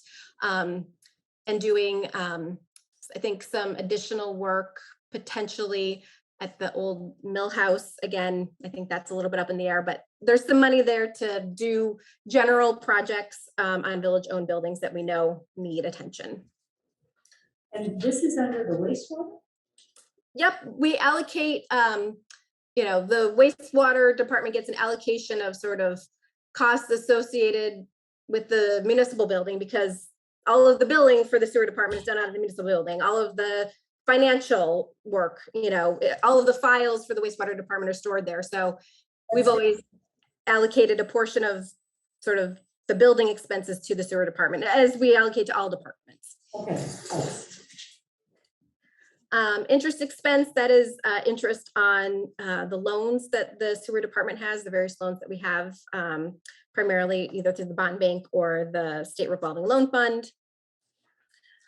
Trash and recycling, that has actually gone up a little bit. It's a little bit more than $250 a month, based on the most recent bill that Dan got from Casella. All of their fees, unfortunately, are going up. So moving on to plant operations expense, consultant services. In previous years, we had the costs associated with Aldrich and Elliott, our engineers working on the design of the pump station. Now at this point, all of those costs, as I have it now, are being shown in the actual pump station project, that $345,000. I have not shown them broken out as consultant services, although I'm sure we will still have some Aldrich and Elliott costs, but primarily it's going to be the actual construction project now. Sludge disposal expense. So this is obviously a big one for us. It's the cost of having Casella take the sludge away. And this is a little bit lower than our 2021 actuals, because I think our 2021 actuals included polymer, if I'm getting that right, Dan, or it included some other expenses, but we're now making this line item is just the Casella costs. Like, we're trying to simplify it, and that's all that's going to be shown in this line item. Outside testing. So in 2021, I have the note still in there, included an additional $1,200 that we do not have to do in 2022. So it's a little bit of a decrease in that line item for 2022. The outside contracted services for $210,000, that is 90% of, I call it the UP, it should be H2O contract. So that's, what we pay H2O Innovations to run our water and sewer plants. 10% goes to the water department, 90% goes to the sewer department, because the sewer department is much more involved and takes a lot more of their staff time and resources. Permits and fees, pretty much the same as in previous years, nothing significant changing there. We have to pay permits fees to the state. Lab supplies, I think Dan mentioned that some of these may be actually increasing a little bit. I think he was waiting on some final numbers. Let me highlight them. Am I right, Dan, that we're going to bump these up a little bit more, most likely? 2000 may do it from what I know so far. I got a couple other things still I've been waiting on, but I'll let you know on that for sure. But it won't be much if there's much difference. Okay. Yeah. Meredith, sorry, I had a question on the contracted service line 73. On the Yep. What's the $100,000 increase between 2019 and 2021? There shouldn't be. It's only- 2019 was 200. Sorry, 2018 and 2021. 2018 was probably a partial year. So we started the contract with H2O. We didn't have a full year with them. We started June 1st that year. Uh-huh. Right. So, you know, we would only That's our basically, contract before that, Right, so right. So then that would have just been, zero probably before that. yeah, that was all in half. That was what's the same. Right. It would have been your other two operators, all the expenses involved with them, and absorbed in all the rest of your budget. Right, okay. And Dan, how many people work with you? There's two full-time there, and then I'm 50%. So the 210 is like a 2.5 position? Yeah, I think it's two, I think it's 2.2 actually is what we budget. Uh-huh, okay. Thank you. and then also, you know, one of the things that played in, just to go back to our decision to contract out and some of the benefits, knowing that it, you know, it was more expensive than our internal staff, but if both of our internal staff, say with COVID, came down sick, we didn't have a bench to go to. There was no backup. Whereas with our contract with H2O, we've got 2 full-time dedicated staff plus a portion of Dan's time, but we also have access to the entire H2O network of operators who could be shifted around to help us if we needed that. So part of the decision to contract out was that insurance of having people available if we needed them. It becomes our problem, not yours. Yes, we've got plenty of our own problems. All right, so moving down into collection system expense. So we've budgeted 10,000 for the sewer main cleaning plus grit channel cleaning. This is a jump from last year, and Dan, help me remember. I think we had a reason why we bumped it up, and I'm blanking on it. Was there additional grit channel cleaning that we hadn't done in the past? No. No, okay. So is this the Oh, back? I think I know. So this is collection system maintenance, includes having the outside people come in and do the cleaning, but it also includes some staff time if we needed it. So it has a little bit of a buffer there for our own internal staff time, or if we needed to hire folks out. So we may be able to knock that down a little bit just based on looking at our actuals. You know, if we had a major problem, we had to hire somebody in to do, you know, like a big backhoe or something, that could certainly easily consume that full 10,000. But I'll give some thought whether or not it makes sense to knock that down at all.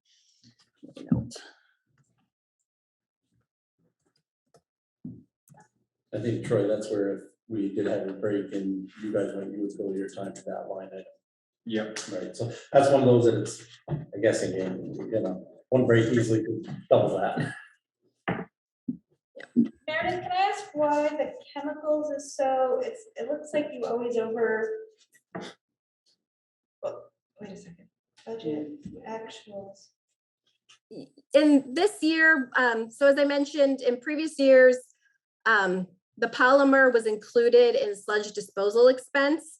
We've moved that down into chemicals, and the only thing that's in the sludge disposal expense in the 2022 budget is the Casella costs. So that's part of what is increasing the chemicals, because we've moved polymer into the chemicals line item. And also I think there's some belief that they're getting more expensive too. They're getting very much more expensive. Okay, yeah, because it looks like a big jump. Okay. I mean, one barrel of polymer's got over 40% last year. So it's unfortunately, it's the world we're living in right now. Everything is just skyrocketing if you can get it at all. Okay, so we added this 925 for mission control annual maintenance fee. Mission control is the communications network that lets the system talk to itself. Dana could explain it much better than I, but there's an annual maintenance fee that I'm not sure we ever accurately budgeted before, but we wanted to make sure. We've got it on, for Mission, we've got it on the whole water system, we've got it on the river pump station alarm system, the one out here. Well, there's a $350 maintenance fee, all those that just was coming out of our maintenance, which was reducing that. which, Right. Yeah, then we go over budget, so we want to drop that line out of it somewhere else, so it'll just show up there. And more. Better define where the money's going. Yeah.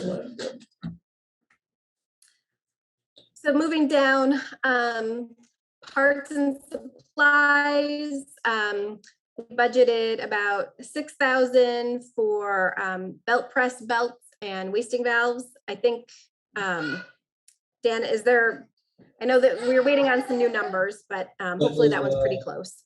There's a VFE in there and, that rebuild kit. So, some just hits to the budget, but things that have got to be replaced, it's gonna cost us a lot more money. Right. That was the rollers and stuff we were talking about. Yeah, that was, there's the belts on there that we had one break, then we could spare on that broke immediately afterwards, and I needed to buy two, so yeah, it's spare. And then moving down for purchase current year. So this is several things, but the biggest one, if I just go to my right tab here, let me move this up. So we budgeted of that 20,700, 20,000 of it is belt press parts and essentially like a rebuild of that. And Dan, I can let you describe that better than I can. Yeah, that's the big issue down there now is that belt press. It's been a thorn in our side for 3 years, but there's major maintenance that's got to be done on that, or it's gonna cost us. I mean, we were down for 2 days and we had to pump sludge, and it was $1,100 to send sludge to Morrisville to take care of it, because by the time you truck it, it was $600 just to truck 5,000 gallons of sludge. And there's just parts, they've never been touched for 25 years and they're beyond their useful life and they're breaking. We can rehab the entire belt press for that $20,000. I priced a new one if you want to look at a new one for $250,000. But we run that belt press once every 2 weeks for 1 day. I can't justify a new one. I mean, it does its job. It just needs to be freshened up. It needs to be maintenance. You know, it does. It needs maintenance and it needs new parts. That 20,000 will set that belt press up for another 10 years. Yeah. Okay. We've got some other ones out there. I think I'm going to be able to reduce that cost on. Okay. That cost might go into like those 2 check valves that we just found last week. Yeah. You know, Right. So now the maintenance on that, because you're doing it once a day for 2 weeks, you said. we run it, roughly once a day every 2 weeks. So is the maintenance going to have to be done in that time? Yeah, we'll be able to do it all ourselves. I mean, this is parts only. We can do all the main, installation. I'm saying that the timeline allows you to get it done between. We can do it in parts, so we can do one Okay. part and then run it and then do the next part. Okay. So, Perfect. yeah, over the course of probably a month and a half or so. Okay, awesome. I didn't know if it was a No. tear it down and do the whole damn thing, or if it was. No. Okay. All right. Okay, so we're almost at the end here. Then there's the 45,000 for the cupola, which again is just offset by the 45,000 that we're proposing to take from the fund balance or reserve fund.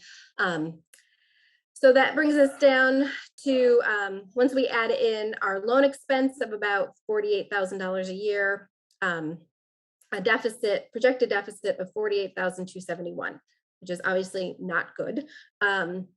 Again, reminding you that that's almost exactly equal to the lost revenue from our 2019. So if we had the same revenue as we had in 2019, we would be just about balanced. Unfortunately, that's not what we're projecting. I don't think we can bank on rebounding to 2019 levels. I'm not sure that we ever will, given just how the world has changed, how I think the college is probably changing. So I think, again, I've said this to the trustees that I think a rate increase is inevitable. We are working on a rate study with RCAP Solutions. They're just starting to go through our data.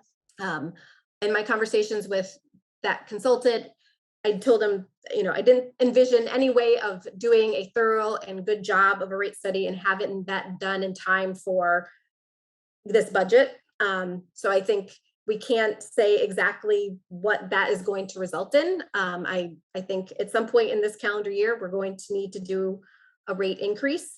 But I don't know what that number will be and what sort of solution that will offer for 2022. So I think, knowing that's coming, also knowing that I believe we have the ability to use some of our ARPA funds to put towards general government services. And my understanding is, based on what I've seen, that this would qualify. I'm waiting for sort of final confirmation of that. But that's my recommendation, is that we do the rate study, get a path forward with adjusting our rates to where they need to be in a sustainable position. And if we need to use some of our ARPA funding as a fill-in for this year, I think, honestly, it's a lifeline that we have that we may not have, probably wouldn't have had in other years. So it's not a good situation, but I think we're on the path to solving it with the rate study. But it's going to take a little bit more time to figure out exactly what that looks like. So what's the timeline on the rate study? I think, he's thinking that he should be able to come and have an initial discussion with you probably in March. And then I'm guessing it'll take a few meetings. I let him know that the board has a lot of newer folks, and so that part of it's going to need to be some education in addition to just diving right into the rates themselves. So I think the first meeting, he's going to talk a little bit about sort of rates in general. And as I mentioned, we charge all of our customers the same, other than the college. Whether you're a residential, commercial, industrial, we have just a single way to charge for water and sewer. And that's, I think, a little bit unusual. I think a lot of times there are different rates for different types of users. So I think we're going to talk about that concept and what that looks like. So anyway, to answer your question, I'm babbling. I would see probably May, June, probably having a formal recommendation ready, and hopefully, then being able to move forward with implementing some sort of change and increase. So I'm somewhat more familiar with the electric increase. So what's the regulatory on a rate increase for water and sewer? Rosemary, I have not been through. I mean, there's no state regulatory process. I think it's up to the trustees, right? Okay. Yeah. So once we get the information, it won't take us long to implement a change. That's been written here, at least 30 days. Right, but I'm saying, but it won't take 6 months going through a review board and all that stuff like that. So we will be able to affect a change in this calendar year to be able to help with that bottom number. Okay. Will it be a board decision and Yes. vote? Yes. And is that water and sewer, Mhm. Yeah, good water. water and sewer increase, Yeah. not electric? No, well, not electric yet. We can talk about that later. Yeah, that's what I. So I attended the whole training on this actually this week, and the big thing that push they're talking about is, and it happened here. How many years do we go without a rate increase? Yeah. Well, nothing got cheaper during that time. Yeah. So you cut into your maintenance, you cut into whatever to balance your budget, and then all of a sudden you gotta do a fire truck. Yeah. They say you should have a rate increase every single year. If you have extra, put it in reserves. Because it was worse having a big one. Reserves, Yeah. it's something you wanna think about, is that, You're putting money in. right, and you should be putting something in reserves every year. Yeah. So when you have this bill, This is- you need 20 grand, This is proof right here that you've kicked the can down the road, it's too far. the can too far. And it does make sense that, seeing a increase of a small percent Yeah. each year is different than seeing a big one. That's like, what the heck is going on? Yeah, and this will be a good increase for sure.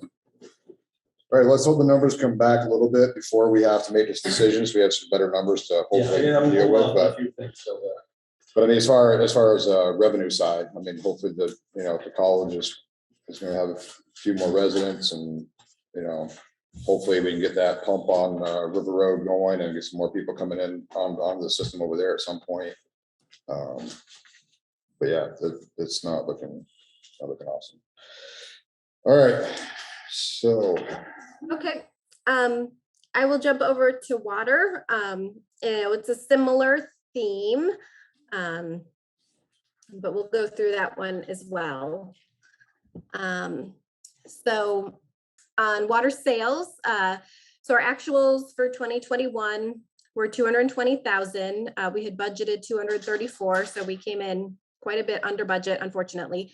Again, our high back in 2019 was 269,000. So, we were over nearly $50,000 less in 2021 than we were in 2019. Again, I think a lot of that is the college. I do think, and I think Dan will probably agree that I think there have been some leaks, primarily up at the college, that have been tightened up, and that has reduced sales as well. I ran some numbers just to show you. 2017, we billed NVU for 12,800,000 gallons. 2018 was 9,400,000. 2019 was back to 11.5. 2020 was 7 million. 2021 was 5.5 million. So they're half of what they were in 3 years ago. Is that primarily in leaks? Well, I mean, I think so. I think they realized how much they were leaking. I mean, they had rebuilt there once and tried to find some, because they knew they were losing water. I think they tightened their system up, and with the pandemic was any of that with the pool? I remember hearing something about the pool having issues with. I don't know. No? I know one of their apartments that was leaking. We tested 100 yards down, we're getting chlorine coming right out of the groundwater.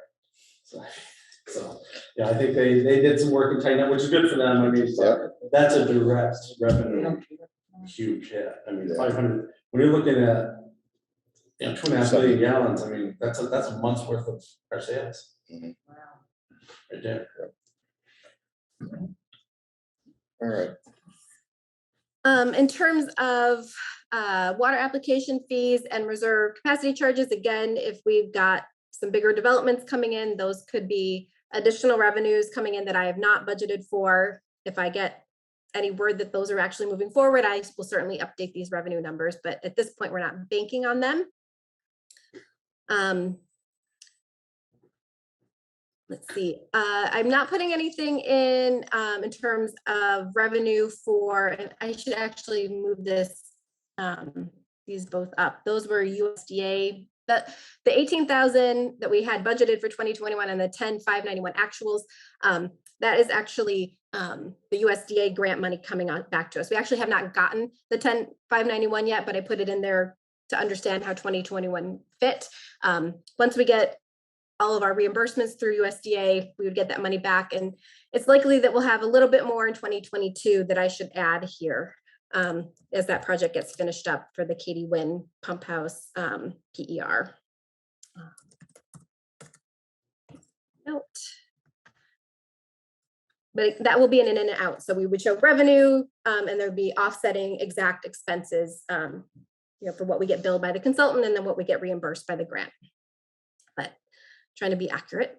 So moving down, well, just to summarize, so our total revenues projected for 22 are almost 225,000. That's 40,000 less than we were projecting in 2021.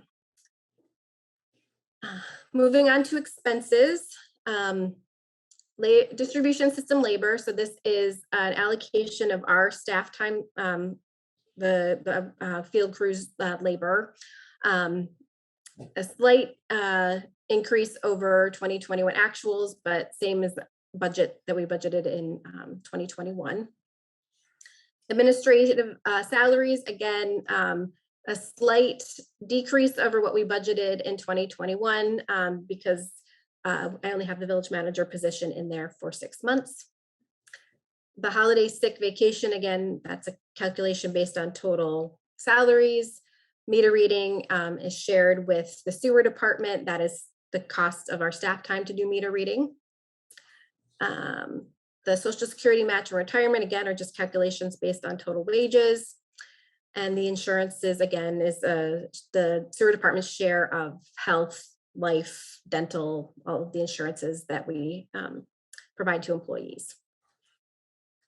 And relatively on par with previous years, nothing dramatic there in terms of changes.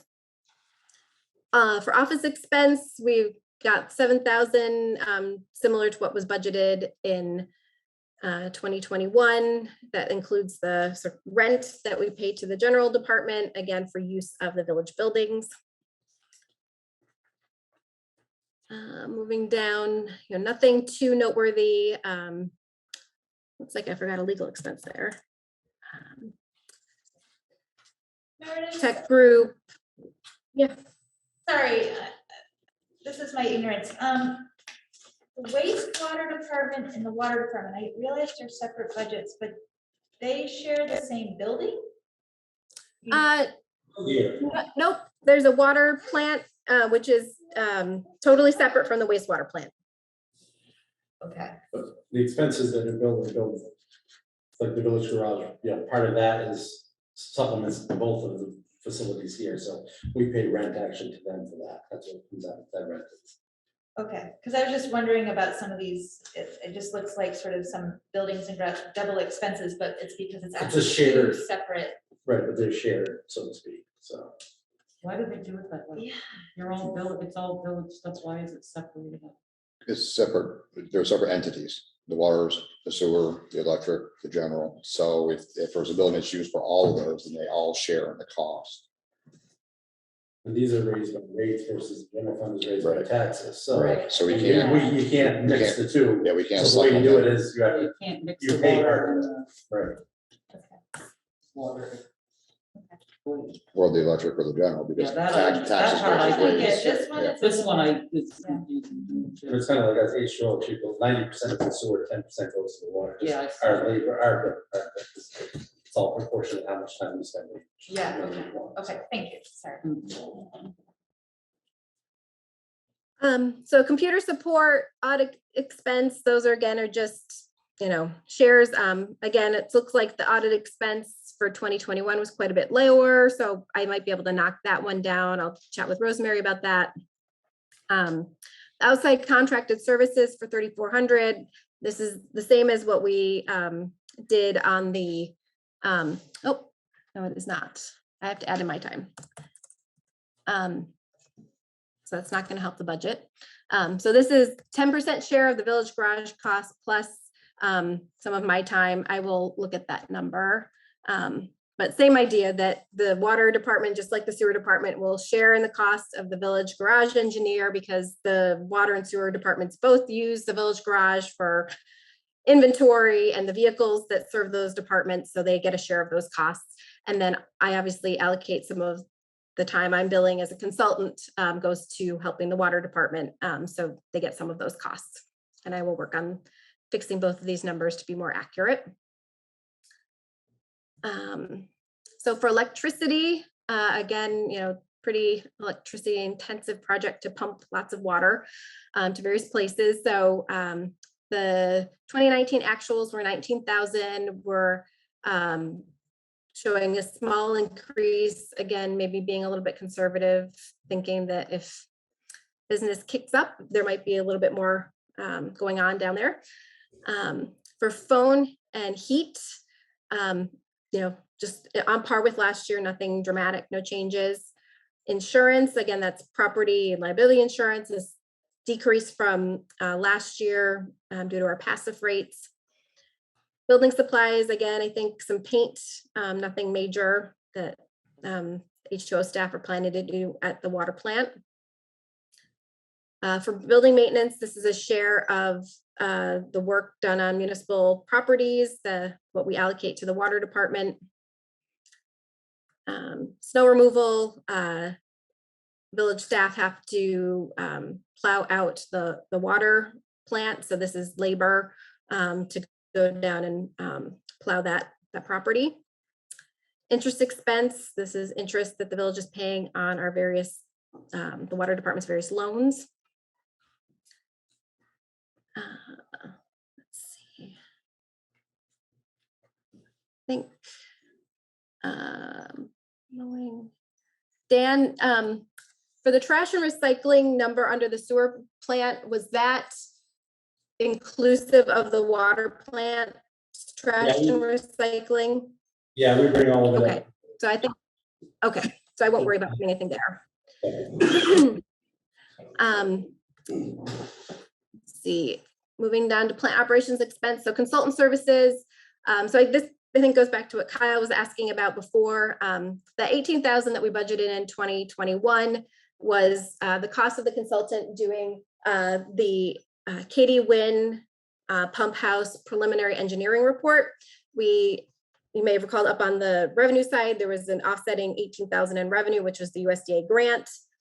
We only spent in 2021, 10,591 of it. So I anticipate that the consultant it has to finish that project up. So we'll have a few more expenses to put in here. So I'll fill that number in, and then there'll be an offsetting revenue again from the USDA grant paying for that work. So it's a wash in terms of the actual bottom line number of the budget, but I'll clean that up and get some numbers in there based on what we actually expect. For outside testing, we've got 3,000 budgeted. We actually may be able to reduce that number if Dan and I have had a few conversations in the last few days, and I've had a few conversations with folks at the state about the data well. It sounds like if we move forward with turning that into an emergency source only, that we could avoid doing some of the testing that we would have to do in March if it stayed on. And so I think we may be able to reduce that a little bit over previous years. So I'll make a note there. Dan, do you know how much, if we didn't do that testing in March, how much that would save? Not off the top of my head, because it's multiples. Okay, no problem. They rotate somewhere every 2 years, somewhere every 3 years, and it all fell this spring. So if we can avoid that by March, I mean, I would say you're gonna save $1,000. Okay. So we will, we'll either be talking about that at our special meeting on the 25th or at our meeting on March 14th when we're finalizing this, and we can exactly hone in on that number. For outside contracted services, this is the 10% of the H2O contract that we discussed under sewer. Permits and fees, again, it looks like we might be a little bit high on that. I'll flag that one. We budgeted the same amount, but it looks like our actuals have been trending lower. For supplies and chemicals, we've budgeted a little bit more than 2021 actuals, just because, like Dan mentioned, the costs are going up for chemicals and supplies. And the miscellaneous plant operations expenses is a little bit of a catch-all, just for expenses that come up throughout the year.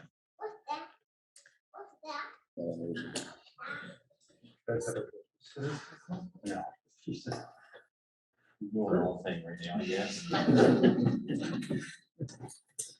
Can you guys hear Elise? So distribution system maintenance.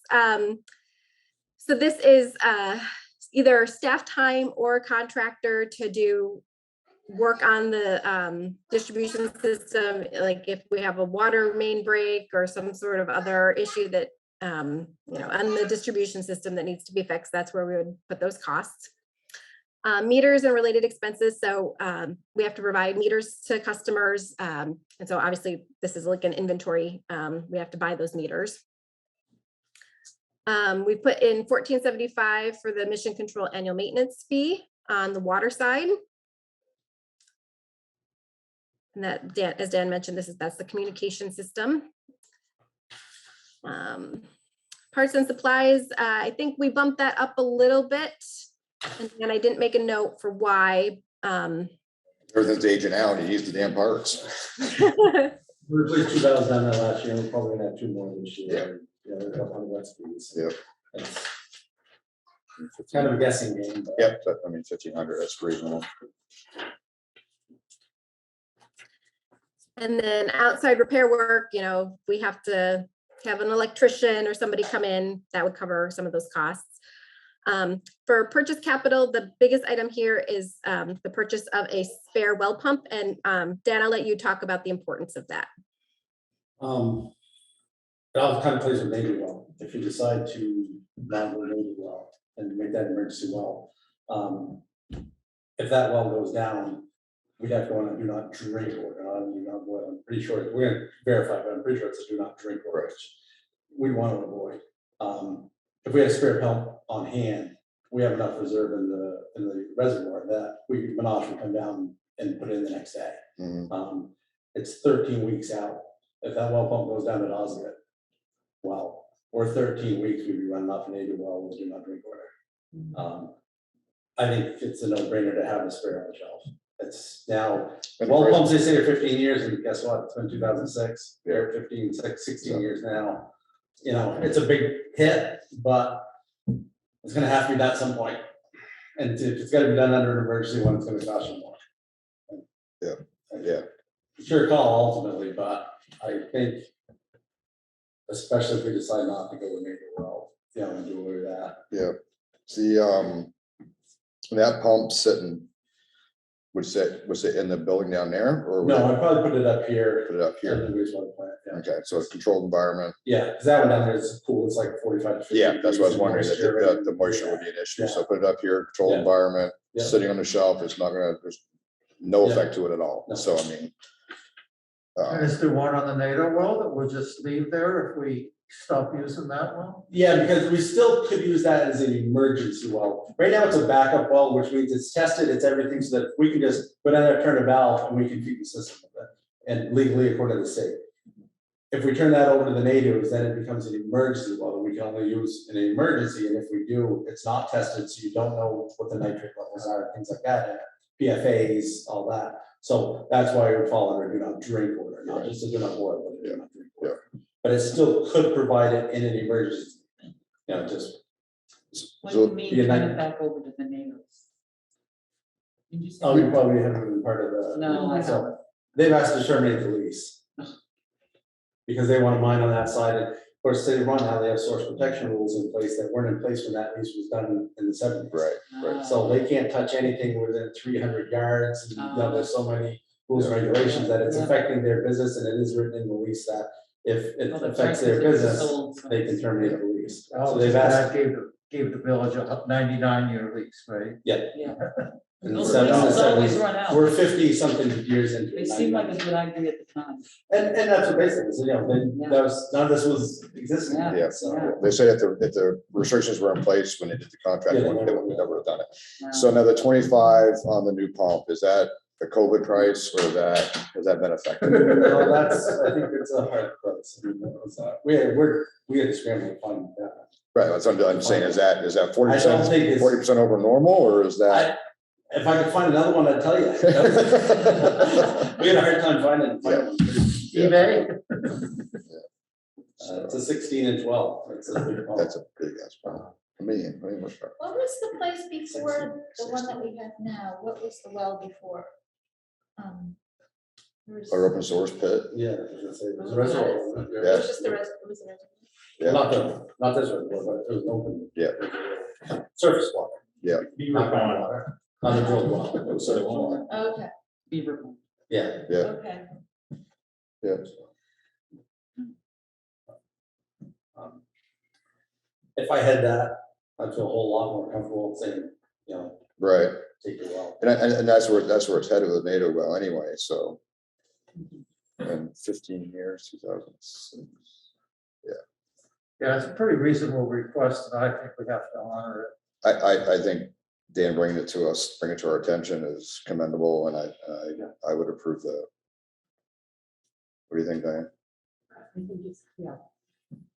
It's not gonna get cheaper. It's gonna, I can tell you that for sure, you know, next year add another $5,000 on it, probably next year add another $5,000. Oh, yeah. And my thing is just, it's just a sense that we're gonna have. yeah, You know, you're gonna be down for a day. Yeah. Even 2 days, we have 3 days, roughly 3 days. was of- it 3 days up there? Yeah, so- Especially if you send out, Right, on the air saying, Conserve all the water. conserve the water and, For a yeah, day or two, you know. Yeah. so. perfect. Yeah, Kenny? You think that's a good idea to get the pump? Yes. Okay. All right, seems like. All right, we'll keep it in the budget. and Yep. Figure out how to make it at the end. All right. So that brings it down to 202. Yeah, Great. we're almost done.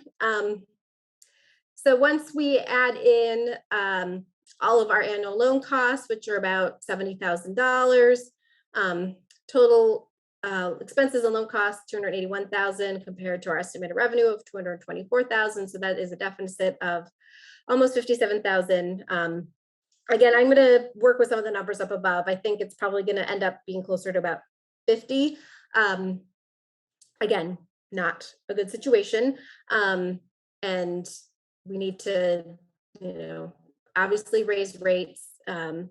We would love to get more customers online, but it would take a lot to close that gap. So I think a rate increase, probably a rate redesign where we change how we bill customers depending on what type of customer they are. And then the short term, until we can get the rates where they need to be, most likely, this year having to draw on some of those ARPA funds. And yeah, that's, I think, the best I can offer. I do not see us being able to shave expenses enough to close that deficit. So what percentage, I know the water and sewer were different. Sewer was 10%, was it, to be able to meet this deficit? Yep. And it was more along the lines of 20 for the water? That's correct. Yep. All right. Yeah, unfortunately, the cost of having the room is going down is a bad spot to be in. Yeah. So now, one of my concerns, I know we're doing the rate consult there and stuff like that. And talking about that, and when we are talking to the person doing the study, is that increasing the rate on commercial property is always going to make a hard sale for new business to come in.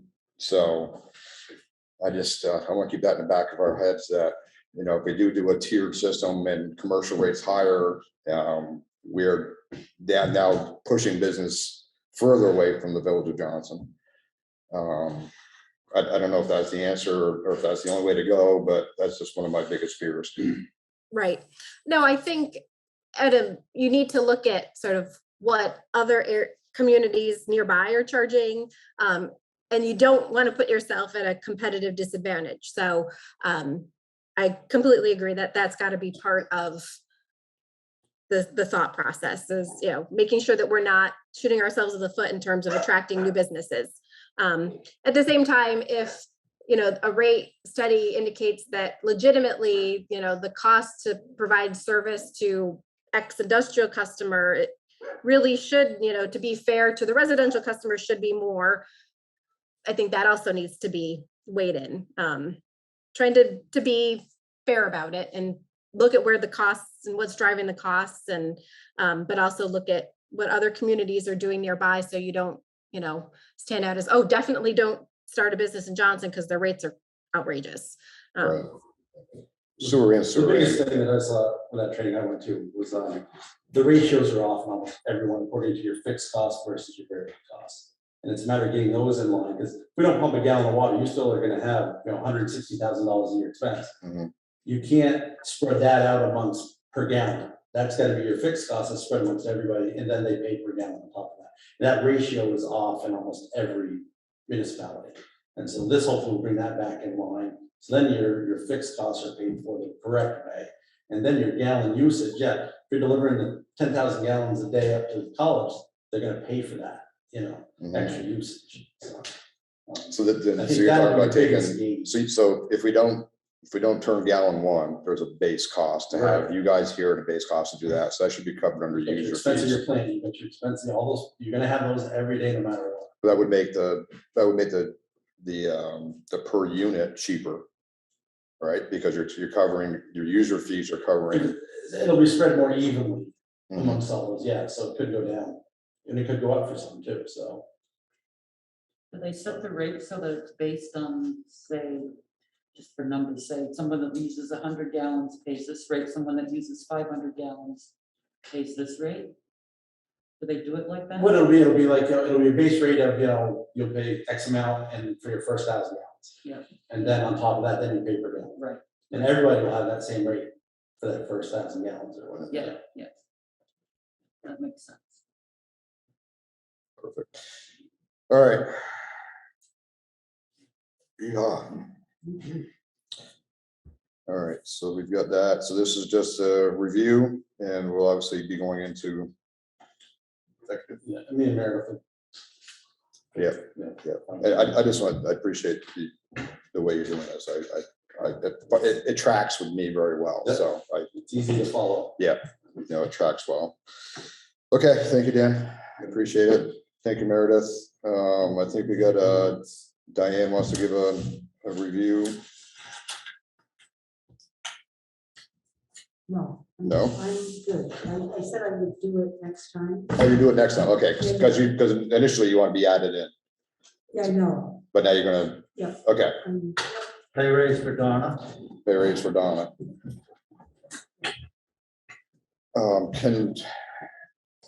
Without it being warned, can we actually do that? We can put it in part of your budget. Pardon? There's the budget for it. Okay, all right. So what's her current compensation? Currently, she gets $20 an hour. The 20? firm has increased her to $22.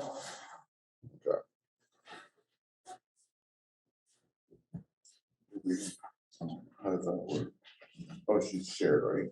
Oh, no, it'd be for the meetings, it's easier. So, So I put 25. Can I just make a motion though, or isn't it? oh, you can, yeah. Well, let me ask. I'd like to make a motion that we raise, You can make a motion and we Okay, discuss go it. that we raise Donna's pay rate to $22 an hour, making it retroactive to January 1st, so that it's in line with what the town is paying. The town do it back to January 1st. They started before. We started in December. Okay. It's all from January. Okay, perfect. All right, so I have a second on the motion. Okay, we have a second now discussion. Okay, my question is, with the employees, we did a percentage. Right? Dollar the contracted service. Oh, different. She's done. Yeah. Gotcha, okay. Any further discussion? Seeing none, all those in favor of said motion signify with an aye. Aye. Aye. Aye. Chair is aye, it passes. All right, so at this point, unless you guys have something you want to say, we're gonna ask you to step out for an executive session.